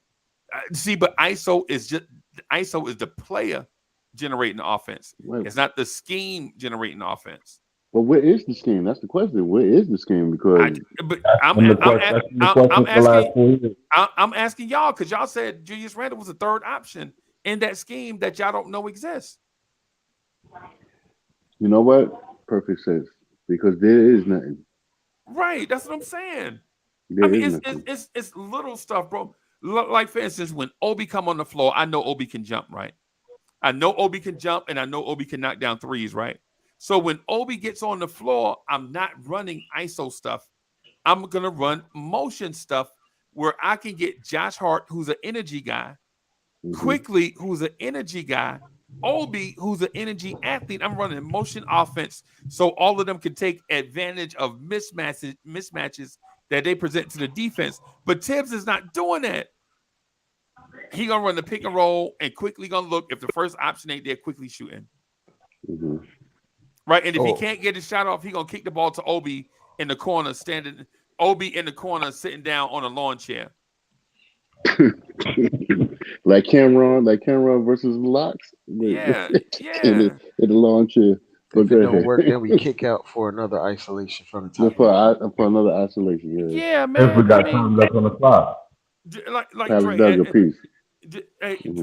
Dre, am I wrong with saying that Tom Thibodeau does not run offense for the second unit? Like, what No, we offensive don't. set does Tom Thibodeau run on that second unit? Quickly, pick and roll. Quickly pick and roll. That's Mm. it. That's it. Hmm. And we saying So do that, we have to move on? I'm sorry, Uncle. Go ahead. I'm sorry, Uncle. all Mm-hmm. all I'm saying is as a Knicks fan, I Mm. would appreciate it if we appreciated our guys. I appreciate them. I'm not gonna front. I appreciate them, but is it time to move on to something for new energy, for new blood? Maybe, A new perhaps, voice. maybe, perhaps, maybe. What you talking about, on the court or the coach? I'm talking about coaching. Yeah, coaching. I don't Yeah, know. I mean, we got a 28-year-old Julius, and we got some 20 some young bucks that's ready. Their energy is ready to explode. It was not. I mean, do we have to move past old Tibbs for a new regime type of energy dude that said, you know what, go on and everybody flying around an arena and just dunk on everybody and shoot threes from everywhere? Or do we? I mean, I understand. I said one time about the 90 styles of the 90 perspective of playing basketball 90 style, but maybe we need to open up just a little bit more. Okay. Oh yeah, I'm asking. I understand where you're coming from, but let me ask Corey Lee this. Hmm. Corey Lee, Mhm. you ever been in a situation where your job tell you a high performer, but you frustrated because they not moving at the speed that you want them to? Like the job tell you Mhm. one thing, and I'm just saying, like maybe when you was a teenager, they'd be like your job said, yo, such and such and such. And then when it comes time to put stuff in action, they don't do nothing. They scared. Mhm. Like like like you ever been in a situation where Mhm. you just been frustrated, but there was nothing you can do, and people Oh then yeah, people then U.S. people like Army. and then people like Corey Lee in here sucking his teeth. Hmm. You know what I'm saying? Like Billy, you ain't never been in no situation like that where Of course, where you been frustrated, of you want to do course, stuff and you not of allowed course, to, but you got to ride it out. of course. I'll tell you, I work for the city of New York, man. You gonna get Right? that every day, man. You gonna Yeah, get that every day. yeah. But That's what I'm saying. of That's what I'm course. saying. People, we out here talking about Julius Randle body language. You Oh can't. no, I'm I'm sorry. I'm guilty of it. I'm guilty of it, Uncle Freezy. Yeah, I'm very guilty of it. All right, I just want to say this real quick, and I'm just gonna leave it alone from there. I know as from working, and you got to teach people how to interact with the job that I do. You have to be a people's person right, right, and stuff like that. You have to interact with people at a certain level, right, and you got the homeless people, and you got people that you see every day, and you got people that's in despair, and you have to deal with them. If you give them a funky body language, you can cause yourself to get hurt or lose your, get right. deleted. and Right. stuff like that. So Right. when you training people that comes into the work into the work atmosphere in which you working at and stuff like that, I don't want to put too much emphasis on where I'm at, but you have to train them to be a people's person. Because Right. if you don't treat people correctly, them same people that see you Monday, Tuesday, Wednesday, Thursday, Friday, maybe if Right. you working overtime Saturday or Sunday, On and Sunday, when yeah. out on a holiday or whatever, they see you and you treat them bad every day, they're gonna turn against you Yeah. and they're gonna do something to you eventually. Right. You know what I'm saying? I'm just talking for where I work at. And whatnot. If you don't acknowledge and give them some type of form of respect, even though they on whatever type of despair they on, you can't treat people crazy. So when I'm saying about body language, because I deal with this and whatnot, when you deal with body language and you see a person digging in the garbage can or you doing this, that, and the third, whatever, that's none of your business or whatever. But if you see them every day and you you, you treat them funky, they gonna do something to you. Right. So we paying you millions of dollars to shoot this ball in the basket, and you acting funky to us, you might get a certain Hey, but response. at what point do you start listening, giving Randall your ear though? At what I point give do him you my ear say, when he starts becoming a man and say, you know what, I made my mistake, this, that, and the third. I'm not knocking Randall. I respect Randall, and when I don't want to jump on Randall like that. But it's how you move, Here we dude. go. right, All right, right, who that? It's Townsend. Good morning, yeah, gentlemen. I'm sorry I'm late. hey, What up, I started BT? late. hey, no It's doubt, how no you doubt, move, bruh. It's how you move. If you right. come at me with that attitude every day, I'm shutting you off, dog. No, no, Sorry. no. Can I say something? No, no, not you, BT. I'm just talking about Randall and his, No, no. and I'm not his talking about body Randall. movement. I know that's. I don't want to be petty about his body movement and that like that because at the end of the day, I'm a man. I got family and whatever. But if you come at me every day with that, I'm not messing with you. That's it. Right. Sorry. But can I Go say ahead, brother. something though? Because a lot of Sure. people forget that you do need that dog to get the best out of you. Jordan I don't got the mind a best dog. out of Pippen. Like a lot of people don't understand that there's guys that you're not gonna like. Those are the guys you need to be playing with because they make you uncomfortable. They're gonna make you better. For example, look at Brown. Brown is garbage. He has no left, but everyone says Brown is a better player than Randall. How? If they both have one side dominance and they both basically do the same thing. Yeah, he may be better defensively, but to me, Brown has a lot of flaws, but everyone glorifies Brown as if he's no. This is what I'm talking about. People always hate on Randall. This is our guy. Let him rock. If he's a problem where he's look at Rasheed Wallace. How many people like Rasheed Wallace in the damn on the Right. Knicks? Right. Facts. I just wanna DSJ be funny. Allow Wise, yes. And Bowler for real, yes. Listen, let me tell you something. If homeboy Bam elbowed me in my eye, dude, I'm going back up in his face. Right. I'm going with the But bully, quickness. yeah, but a lot of Knicks fans don't want you to do that. Exactly. They They want you to they go they No, back they no, and think forth. I they want to think you hype got an my team attitude. up. I would have hyped my no. What I'm trying to say, hold on now. Not to be, negative or nothing like that. If homeboy elbowed me in my eye and I'd have got mad for my team to yo, look what they did to my look what they did to my homeboy. They Right. elbowed his eye, he's swollen. Let's get out here and rock. Now I could have been an individual and say, yo, I'm gonna go up in his face and got myself thrown out the team. Got myself thrown out the game because of my selfishness. No, look what they doing. Let's go, y'all. Let's rock. Now, This but swollen bully, eyes some for players, us. but certain players ain't feeling that, bro. I'm gonna bring up a play, right? Mm. You remember when Randall was under the basket and Tyler Zeller threw Julius Randall under the floor underneath Yes, the yes, basket? You remember yes. that? And you saw Mm-hmm. two things happen. You saw Hartenstein run over there like yo yo yo, but you Mm-hmm. saw Hmm. Quentin Grimes back all the way up to half court. Exactly. Mm-hmm. See? See, It, people take stuff different Mm-hmm. ways. Facts. I agree. Some I people agree. take stuff different ways. Like for Grimes, it's supposed to all about basketball. They don't care about that getting hype stuff. He just want to play basketball, bro. He don't want none of that, man. All that side stuff, he don't want to do that, right? But Hartenstein, he was the was like, yo, we out here playing basketball, but I tell you what, if you touch my mans, we gonna take it somewhere else. You know what I'm saying? Like some people built for certain things. Like when you jumped up and been in anger and would have did all that stuff, you'd had some people have your back. Like with me, I'd have been whoever touched Bully, we fight. It's 2 on 30,000, bro. Me and Bully back to back against everybody, right? But then others will be backing up all the way up to half court because they like, yo, y'all keep your head, man. This is supposed to be about basketball. Yeah, because then you now lose those players for fighting. Now you got to do more work on the opposite end. Every now and then it's cool. Yeah, everybody ain't built the same. Like Grimes backed all the way up to half court. He was like, no, I ain't getting into that, bro. Yo, the game is more important than our emotions getting out of control. Yes. What I was trying to say, not for me to get thrown out the game. I mean, I'd have got a little mustered it up.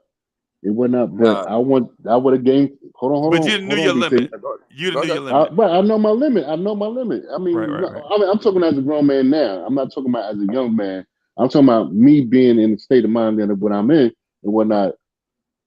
Listen, y'all, look what the hell they did to my eye. Let's get out here and let's run. Let's run on them. Right. Let's go. I'm sorry, because I'm here. Even with the injury or whatever, let's still get out here and whip their tail and whatnot. Let's not be soft on these cats because you see what they're doing. So let's do it.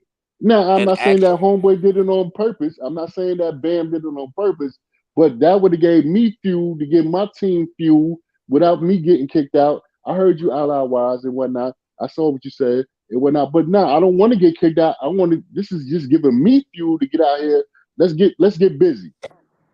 I agree with that, but this is what I'm saying. Actions speak louder than words. When they hacked the Shaq, hold on. Listen. When they back in the day when they used to hack a Shaq, what happened? Every Shaq would be like, "Oh, y'all just gonna foul me? I'm just gonna keep going down and keep dunking on you. I'm getting air ones. I don't care if I miss free throws."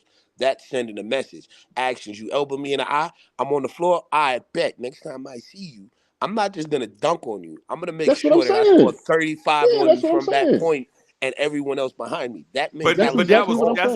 That's the Grimes approach. That's your approach. That's what Grimes was thinking, right? No, but it's better because to think about it, you elbow me in my eye, and then I drop 30 on you. Thank you for elbowing me in my eye. Let's do it again. I drop another 30 on you. You see what I'm saying? That smack talking is cool. I like it.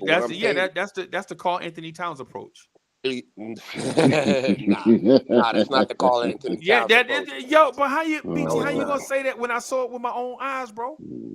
I literally said if someone elbows you in the eye, you go back and drop 30. Yeah, that's what I'm saying. That's Cat ain't that dude. Yeah.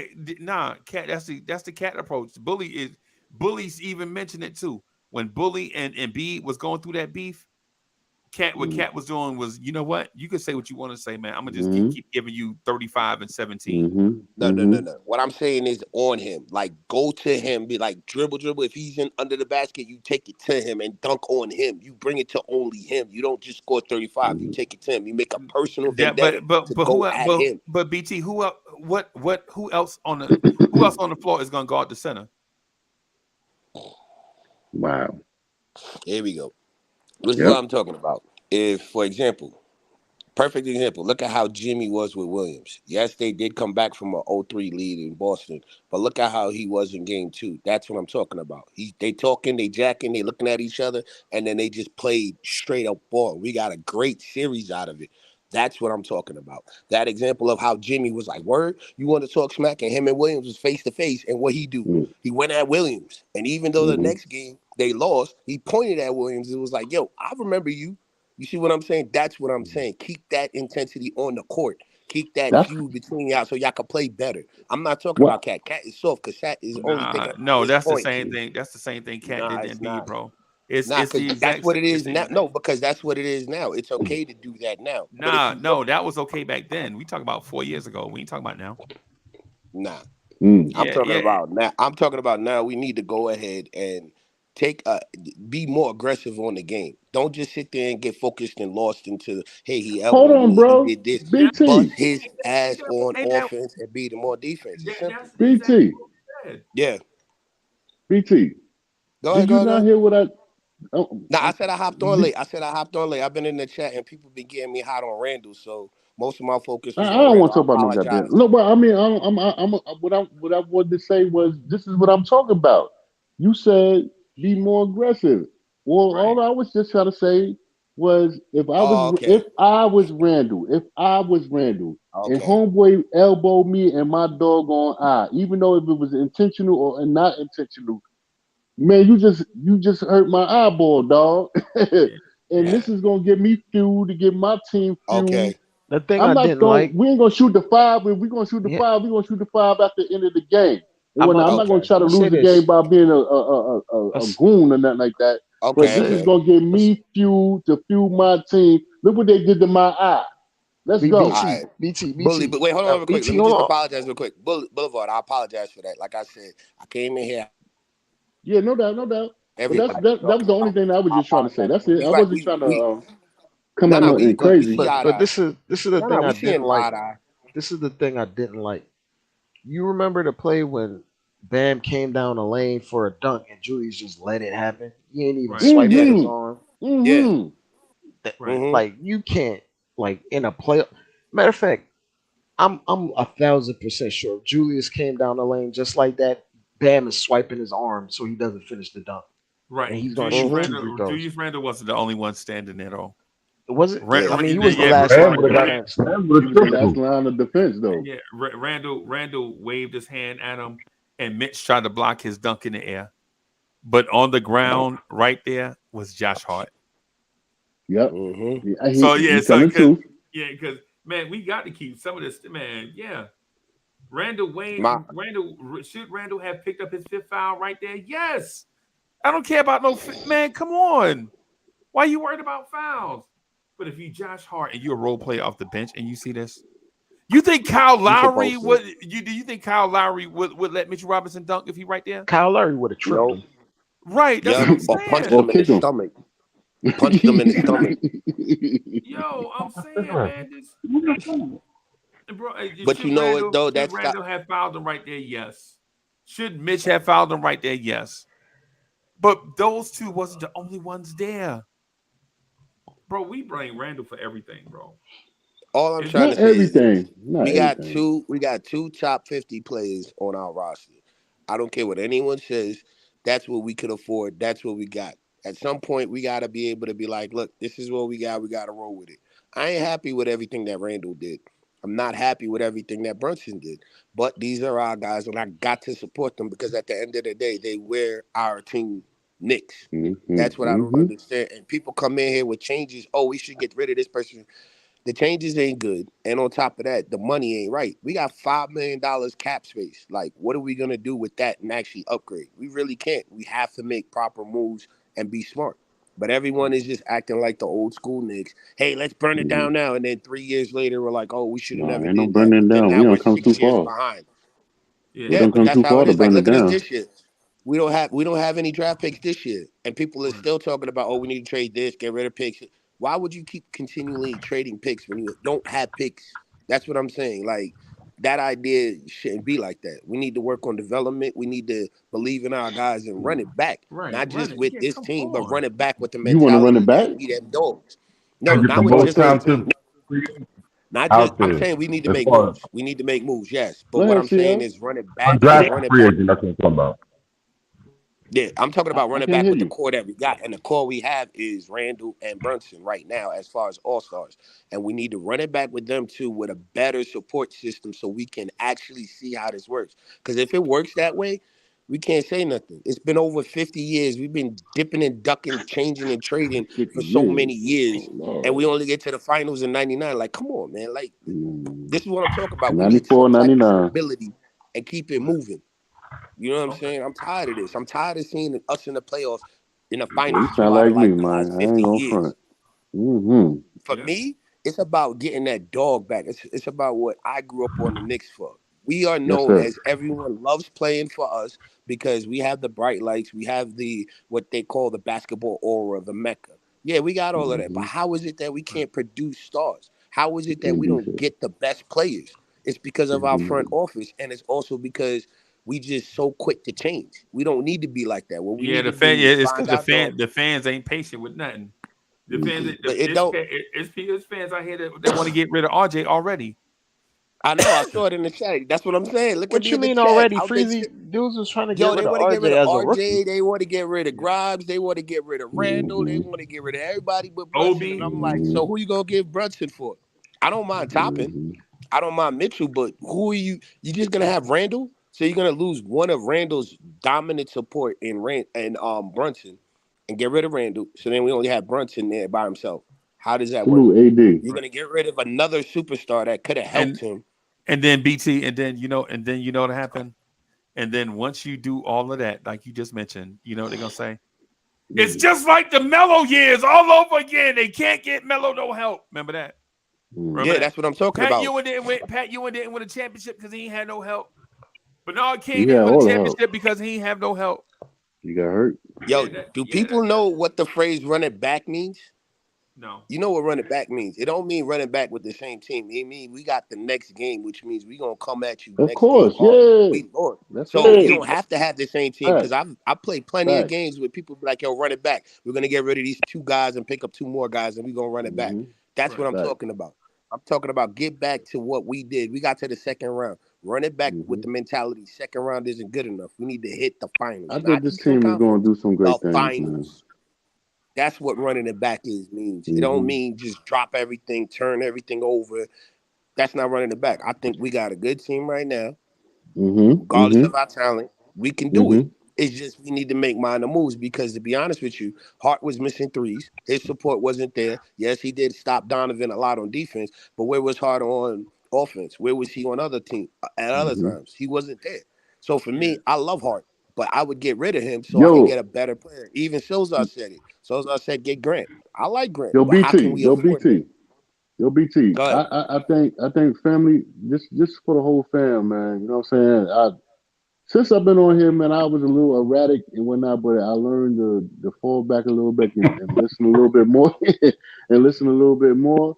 I think we got a good team. We just missing a couple of pieces, man. I really think that we missing a couple of pieces, and I think I think in the long run I think we're gonna be A-OK in the long run. BT made a good point about running it back, and he absolutely right. I really don't want to trade nobody, but if we're gonna trade something, let's get something big in return and solidify our team. It's out there. It's definitely out there, and I think we need to take our time. I don't want to rush nothing. I don't want to minute rice no team. I mean our team. I want to marinate it, and let's do it accordingly and correctly. Facts. BT, good point. Yeah.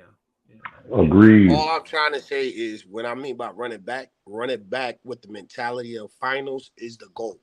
Run it back with the mentality of we thrived this year when everyone else counted us to fail. Even when we had our 9-game winning streak and we lost to Charlotte, then we lost to the Magic and all of that, and then everybody's like, oh, the Knicks are going to fall. They're not going to make the playoffs. We still held it together. We shown promise and we shown proven. Let's build on that because it's been years since we've done that. Okay. No, I'm sorry. Go ahead. Like I said, I just because the thing is I'm gonna keep repeating myself. All I'm trying to say is if you guys got options, say it. Don't just be like, yo, let's trade Randall and this and that, and then all of a sudden have nothing in return. That's all I'm saying. I don't mind trading people, but you got 2 All-Stars. Let's build around the 2 rather than get rid of one, get another one. That's too many moves. That's too much money, and then draft picks get involved. Now we lose more. Facts. Now y'all could go. Like I said, I just wanted to come on here about the Randall because everybody's on Randall talk about he's soft, he's this. I don't care. I ain't never say he was soft. I thankful. said if you're gonna be a leader, don't be a diva. You know what I'm saying? That's all I'm saying. I ain't never say he was soft. All I'm saying, if you're gonna be the leader of the team, don't be a diva, man. You know what I'm saying? Be the leader, not the diva. And let's get busy, dude. And if you're the third option, then take your role as you need and whatnot, and let everybody step up so we can get this ring. It ain't all about you, bruh. It whatnot. It's the team. It's the team.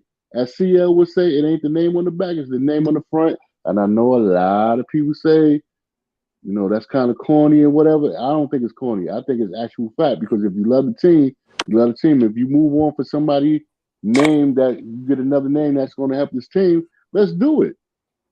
Let's do it, I'm gonna man. just Let's say, do man, it. just let them play, bro. Because I because had a guy. the option thing is just what fans talk about, right? The fans be talking, bully. The fans be talking about options, bro. Like Mm-hmm. I'm saying, just either one. It's only important to the fans. Facts. Mhm. You know what I'm saying? But when you out there on the floor, you just trying to finish with one more point than the other team. You just want to win. Facts. Mhm. You know what I'm saying? And Facts. then and then when you talk about like, you know what I'm saying, bringing in guys so they can be options, a lot of times them dudes be selfish.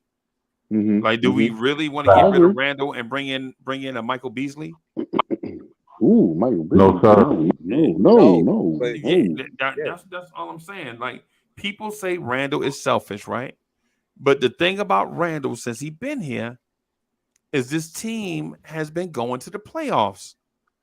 Now, do we have to go back to Noah Vonleh for people to understand that Randall is a good player? Wow, you Lee, ain't gonna Lee, throw that's that You in there. must have to. Yo, Lee, do yo, you really want Henry Ellenson? Henry Ellison. come I on, don't man. know. I'm But asking, that's bro.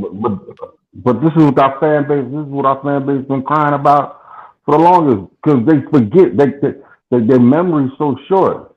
You know what I'm saying? They got selective memory. They forget about what we was dealing with before, so we get what we have, which is a pretty decent player. You know what I'm saying? 25 and 10. You just don't get that nowhere. You Mm-hmm. know what I'm saying? I agree. That don't just fall out the sky in your lap and you're like, oh yeah, here you go. You know what I'm saying? We can get that anywhere. Man, if y'all don't quit that blood clot crying, man, y'all need to stop. I The was kids, on the another dog, show real everybody quick. dying. No Just real lying. quick. Mm-hmm. What I was gonna say was I was on another show talking to a Knicks fan, and he was a diehard Randall fan. But here's the funny thing: once they lost to Miami, he started rooting for Miami. I was Mm. like, "Excuse me?" He's like, "Yeah, well, we lost to them. I hope they had the best chance." I looked. I said, "Excuse me?" He said, "Yeah." I was like, "You're not a Knicks fan." He's like, "No, no, no. I like Jimmy Butler now. I'm rooting for Jimmy Butler." I'm like, "This is what I'm talking about. Y'all okay with Fair weather cheering for fan. other people's success, but you ain't even ready to step up and do the success we need for our team. Like, be supportive of our team." But y'all real quick to go, oh, Miami's the number one team. That's what I'm talking about with the fans. I'm like, we are way too irrational. We've been missing in 50 years. Who are we to talk about what we need and what we need to do? We need to Facts. sit back, let them dudes win the first championship. That's for us because we've been Facts. waiting 50 years.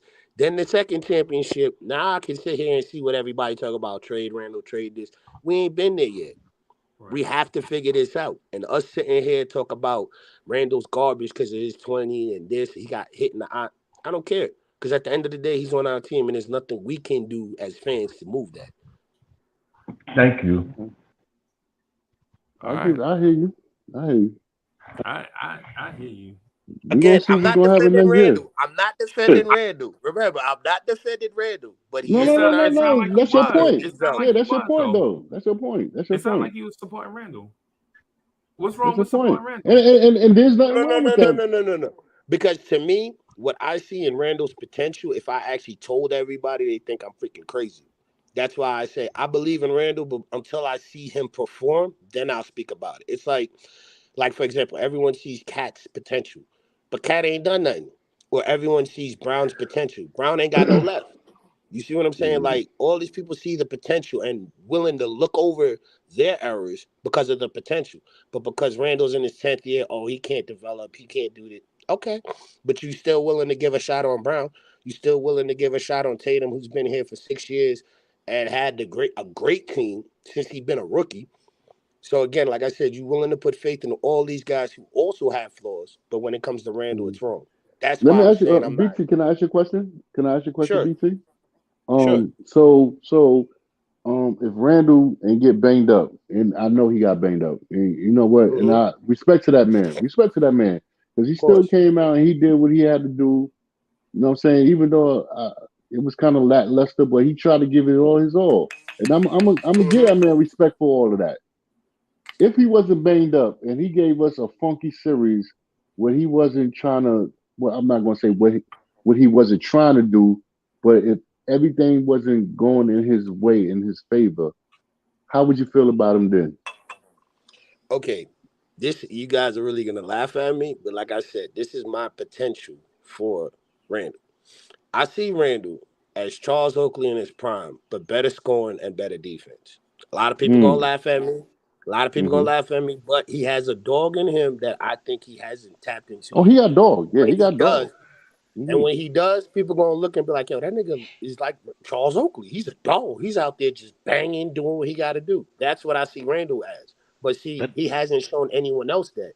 That's the potential I see. So I can't sit here and say Randall is like Charles Oakley. Everyone will think I'm crazy. He has the Mm-hmm. potential to be, Randall's a but I'm better not gonna say basketball player than Charles Oakley. no, Yeah, no, no. I'm talking about how he was to the team, like how everyone loved Charles Oakley. Like he has that impact and be a better offense and a better defensive player. But he could be like that Charles Oakley, that dog that just is just balls and don't care about nothing. Mm-hmm.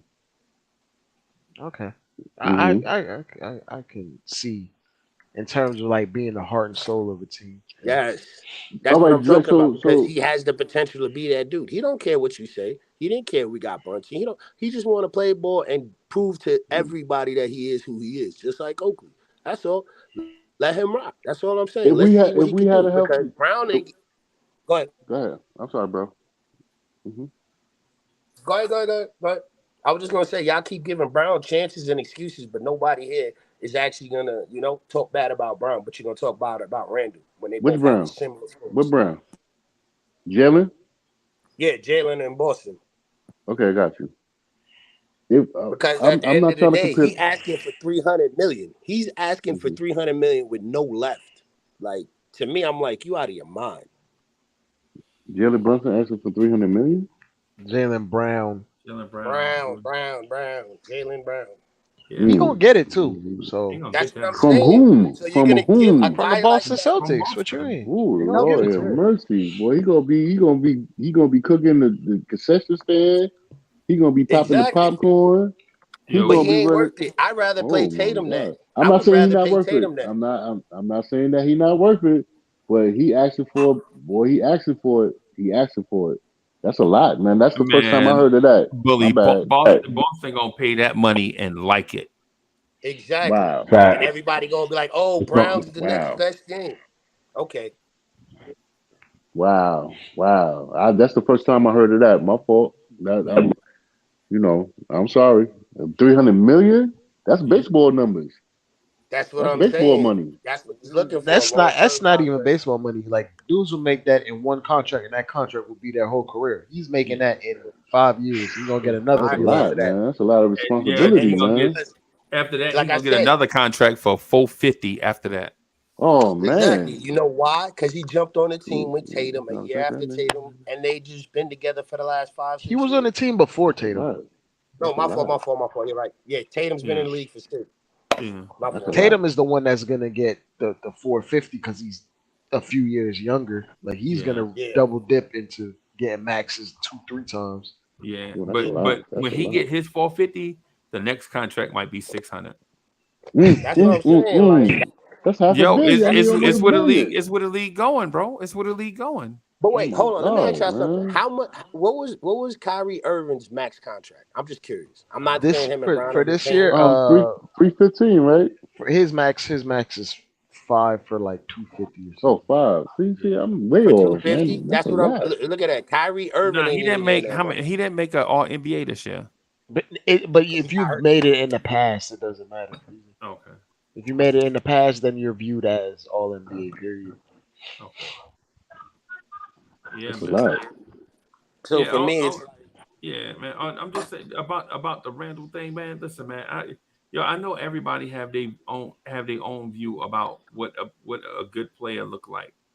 But what I'm saying, if you the Knicks, bro, like, if you're a Knicks fan, you can't be out here like, yo, I don't like an All NBA player because he hurt my feelings. Your feelings should have been hurt. Your feelings should have been hurt when Noah Vonleh was trying to throw alley oops to Enos Kanter. That's when Noah your feelings Vonleh. should have been hurt. Enes Kanter. Oh my God. That's when your feelings should have been your hurt. feelings should That's the darkest times, man. Oh, your feelings should have been hurt when Phil Jackson tried to make Jack Hornacek into the new triangle offense. That's yes. That's when your feelings when hurt. and I Kurt gotta ask Rambis that guys. and Derek Fisher. Oh my God. Right, right. What I'm saying, man, is we out here. We don't like Randall because of his body language and No, I ain't saying I whatever it don't like is. Randall. I'm not talking to I'm you, bully. It's I a know, I know, I know. remember, I'm Like sorry. I'm and shut up. remember, it's a I'm big, it's pausing. a chat, bro. It's thousands of people see this now. Remember, I know, I right? know, I know.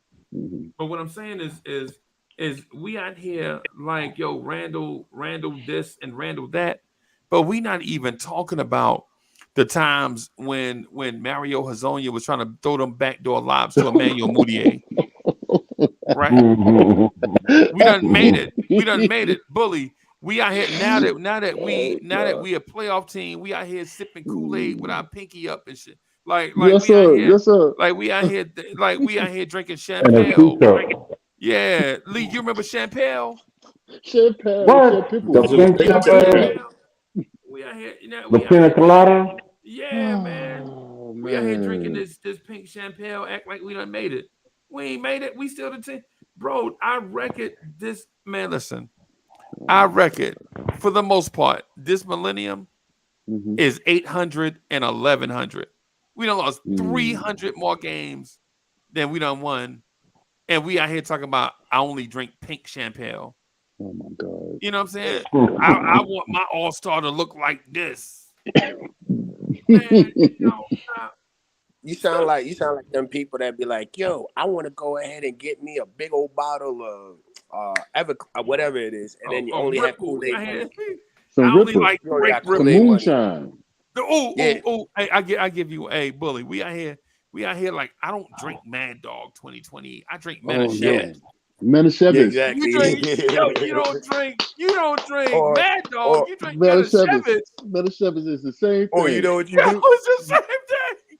It's the same thing. Or you do something like, oh, I'm gonna go treat myself and go out and get Budweiser instead of Bud Light type shit. Oh man, yeah, it's the same thing. That's what I'm saying. Yeah, that's what I'm saying. You don't drink Mad Dog, you drink Manischewitz. The only reason why is Mm-hmm. because Manischewitz sound fancier. It sounds That's fancier. it. That's it's just the name. That's all it That's is. it, And bro. it's in a moonshine bottle. Yeah, Right man. in a moonshine bottle, baby. Right. Word. And in Brooklyn, we go. I'm not gonna take it to Judas. I'm gonna take it all the way Oh, out they to go Red Wiz. Lobster. All right.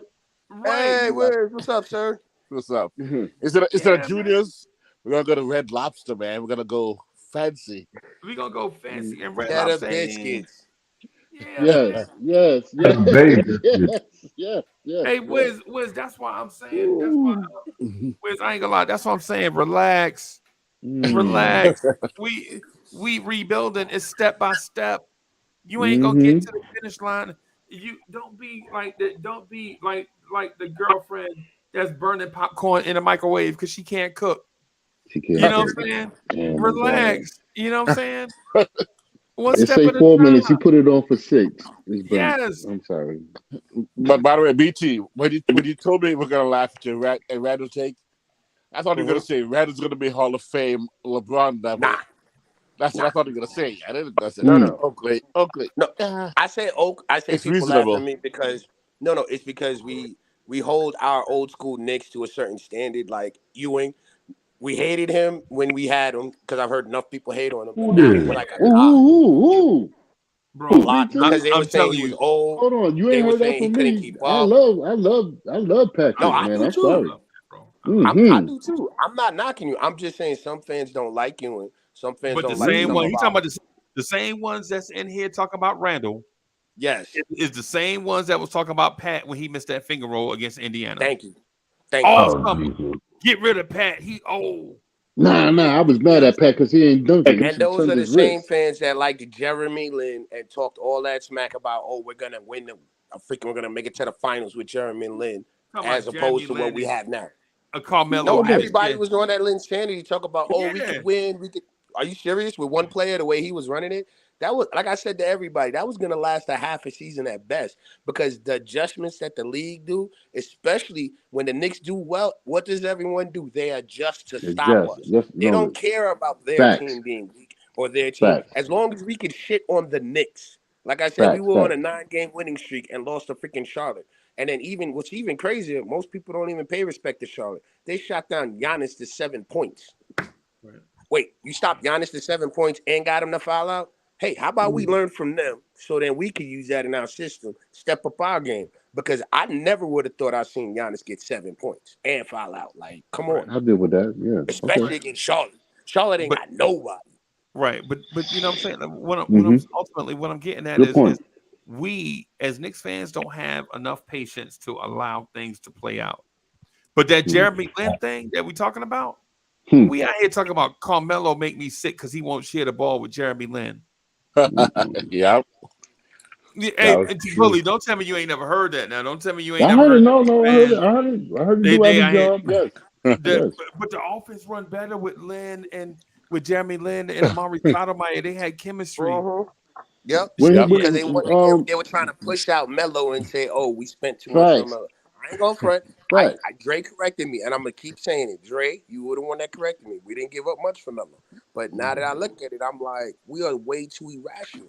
We just running Mm. around here expecting everybody. Like, if we could get a Mm-hmm. Mikal Bridges, look, I'm gonna tell you what I really think. If we could get a Mikal Bridges, this is me reaching. Don't take it serious. Mm-hmm. But if we could get a Mm-hmm. Mikal Bridges for Grimes, let's say Toppin. Shucks. I might have to throw one more person in. Let's just say Grimes, Toppin. Who else? Let's see. I would have to. All right. Let's just say Deuce. RJ and Toppin. Let's say we could get Mm. Mikal Bridges for RJ and Toppin, because to me that team's balanced. I don't like the trade, but I'll do it because Mikal will be the starting small forward that would actually help us out Mm. defensively and offensively, and that would help us with the 3 pointers that Hart missed. That'll help us a lot out. So I'll take that risk, knowing that it's gonna hurt because we're getting a guy like Bridges.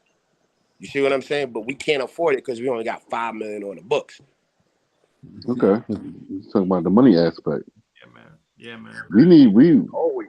where that toughness coming in at though? Yeah. Where's that toughness coming? Where them dogs at? I mean, They the right money here, gonna be dog. there. Where my dogs at? They Yeah, right Right here, here, dog. dog. I met DMX too. me too. I ain't gonna lie. Yo, he a good Nah. It dude, was man. weird. DMX, Real quick. man. I was DMX, at a rest bus in stop peace. in Teaneck because his niece used to go to Teaneck, one of the middle schools in Teaneck, New Jersey. I'm at a bus Mm. stop in Teaneck, New Jersey. He got mad.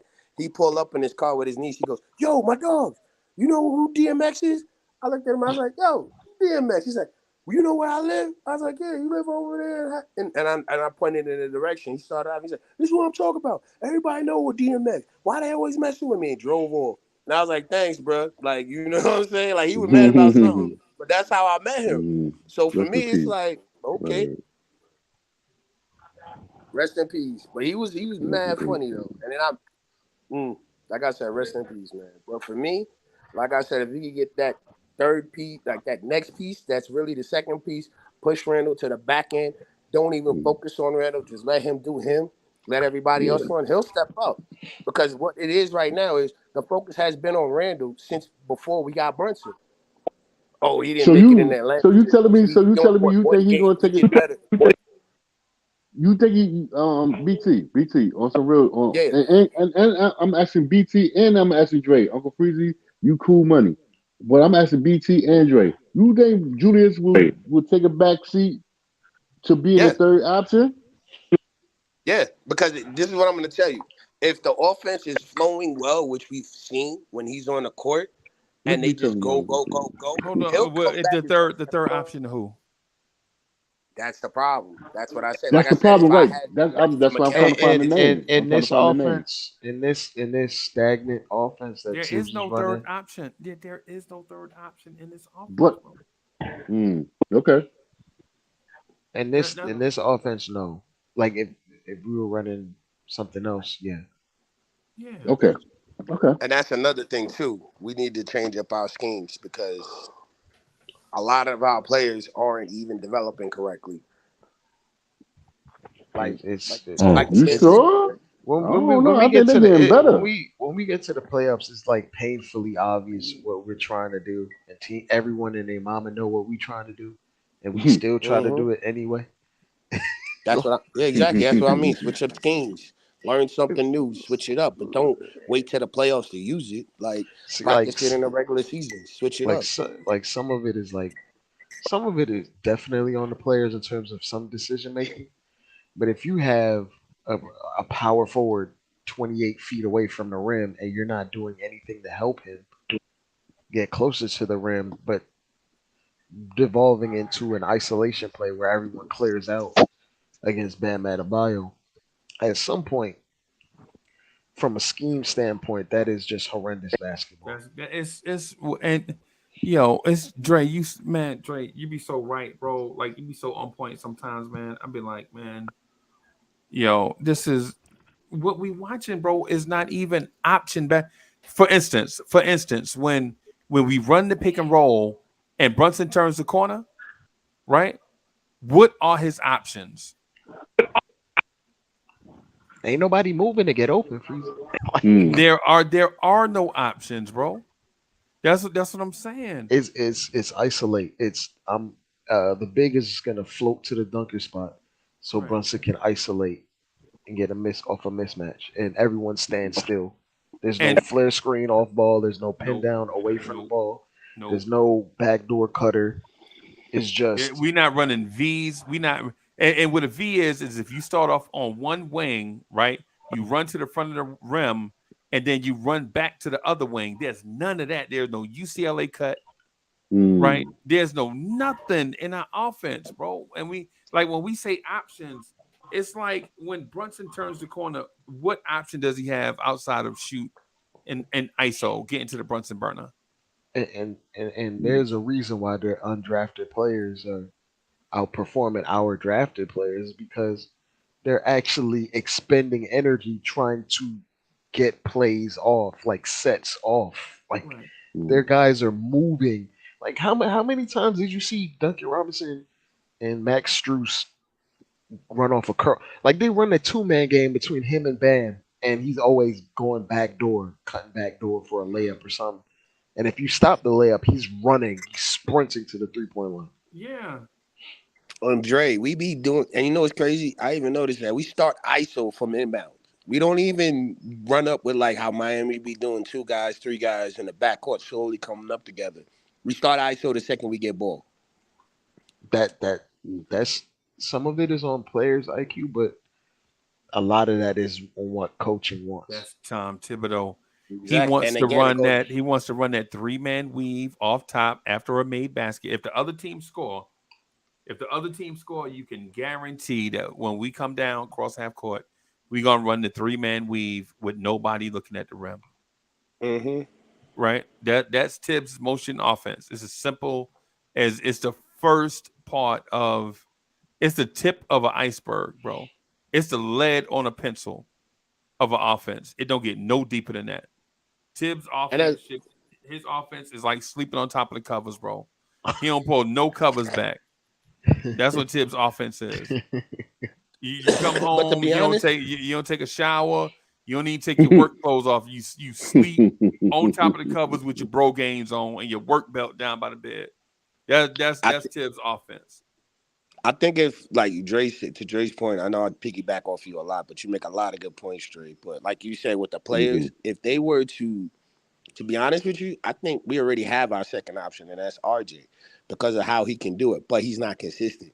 This is what I'm talking about. If we could develop the players, get their head out of their asses, and actually play ball like how it's supposed to be, we wouldn't be sitting here talking about Randall because we'd be talking about how RJ and Brunson is the best 2 front court since, I don't know, like even you could even say Fox and Monk if you want to say, just as an example, or Steph and Clay.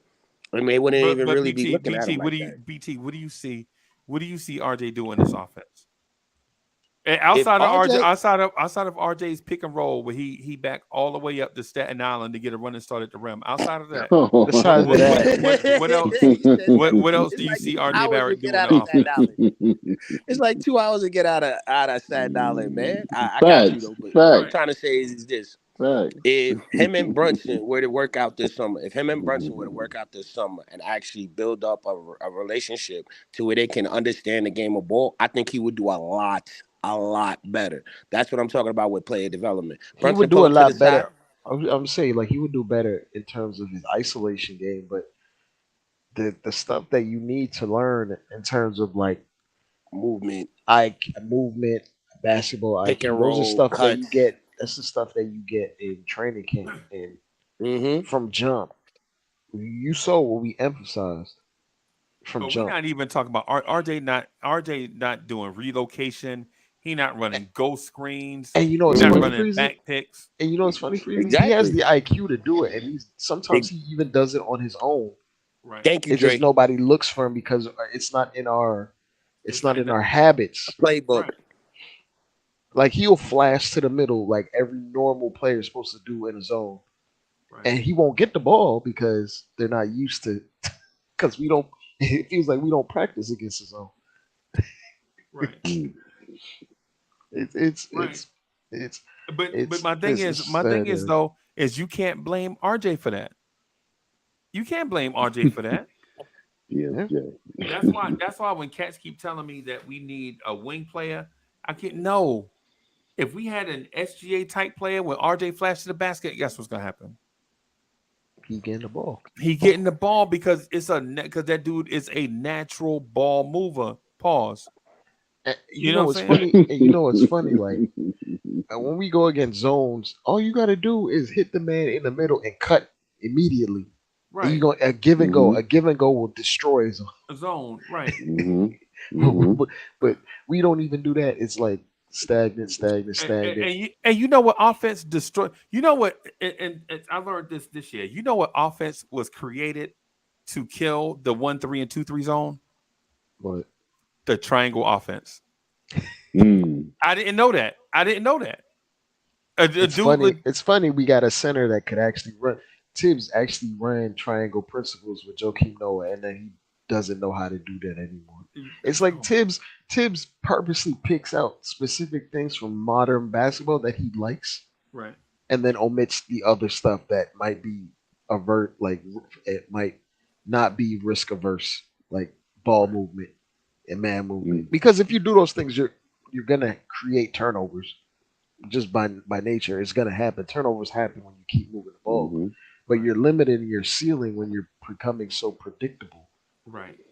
Right. And ultimately when I'm getting that, man, is I know listen, we blame RJ for stuff. We blame RJ for not being an athlete, but then we watch Luka Doncic be almost an MVP. Right? We blame Randall for being a bully at the power forward position and be inefficient, and then we watch Giannis win an MVP. Right? Right. And we legit watch Jalen Brunson, an undersized guard, score from anywhere on the floor that he wants to. Right. And then we watch the Dame Lillards and all of them score just like that, right? And then we see all this potential, and the first thing we do is blame Randall and RJ, as opposed to talking about the coach using their best. Like for instance, like Blorange Tears has a formula, right? Right? Like me and Dre are good, are great together, right? Lee and Bully are exceptional together. Right, all of us together, we good, right? But when we isolate and we do like when you watch the 718 boys on Sunday morning, you like these dudes talking to each other like they grew up together. You know what I'm saying? And ain't nobody getting in their way. I don't even show up. I'm like, well, why I need to get in the way of that when them dudes rocking, bro? They got Kim. Yo, let them do their thing. Like me and AD do a show on Sunday mornings too, right? Got man, and then. And I say that to say this: if you got talented people that can do certain stuff, bro, why you getting in their way? Just let them rock. That's what Tibbs is doing. Bro, you got Randall, who's a better athlete than most cats. Or let me phrase it this way: he pound for pound, he is a more agile and athletic guy than most guys that play his position at 250. Right? Most 250 pound power forwards can't do what Randall do. They slow. Right? Yeah, or they get moved to center. Right? You got RJ that can get to the basket anytime he wants. You got Jalen Brunson who can get into the Brunson burner and score when he wants. And we got all these different elements, right? And Tibbs ain't even smart enough to bring them together at times so that they can cook together. Like, you know what I'm saying? Lee, if you notice, Lee done dipped out. We haven't seen an RJ Randall pick and roll ever. But that's what that he can add to his game. That's what I'm saying. Like people look and say, "Oh, what can he add to his game?" For example, I keep using Brown as he has no left. All Brown got to do is practice going left at least 15 to 20 times. Everyone will just change and he will still be But even that's better. an individual skill thing. I'm talking about like tandem players working together. Yeah. That Mhm. that is Well, coaching. then that's what summer workouts are for. They need to come together and That start is talking about what they coaching. need to do. That is coaching, bro. The coach not gonna allow I them to hated to do it, break it boss. to you. It's coaching, bro. Yeah. Like you think the Jokic Jamal Murray pick and roll just happened by accident? You think No, they decided to do that? Nah. Mike Malone nah. was like, yo, y'all are my two best players. Right. Y'all need to develop this chemistry. Because when we get down to these late game scenarios in the playoffs, we need something that'll be that would like when our playmaking breaks down, we need something that will destroy other teams Right. repeatedly Right. as a tool. We had That yep. Yep. and we like it makes literally no sense that I haven't even seen like an inverted pick and roll with Randall and RJ. And our right. Right. Ooh, I hear some roosters. That's what's up. Yeah, man. Yeah. Hey, yeah, I gotta get out of here, man, because I got meetings at 8 o'clock, 9 o'clock, and 10 o'clock. So Okay. All right. so I might not even be able to do the next morning drive, man. But we gonna Man, when Ah, you get on, man. you get on, man. You get on yeah, when you Yeah, get we yeah, on, here. dude. Just let us yeah, know. man. We here. Yeah, man. Hey, thank y'all for rocking Go with us. New York, go New York, go. Go New Shout York, out go to New York, go. them. And shout out to Big Tone from Miami, from the Miami Heat. Shout out to Rel from the Dallas Peace. Mavericks. Shout out to Beck Peace. from the Denver Nuggets. All the fan Peace. bases coming through, rocking with us, man. I'll holler at y'all later, man. Peace. One. Night, guys. Peace, y'all. One.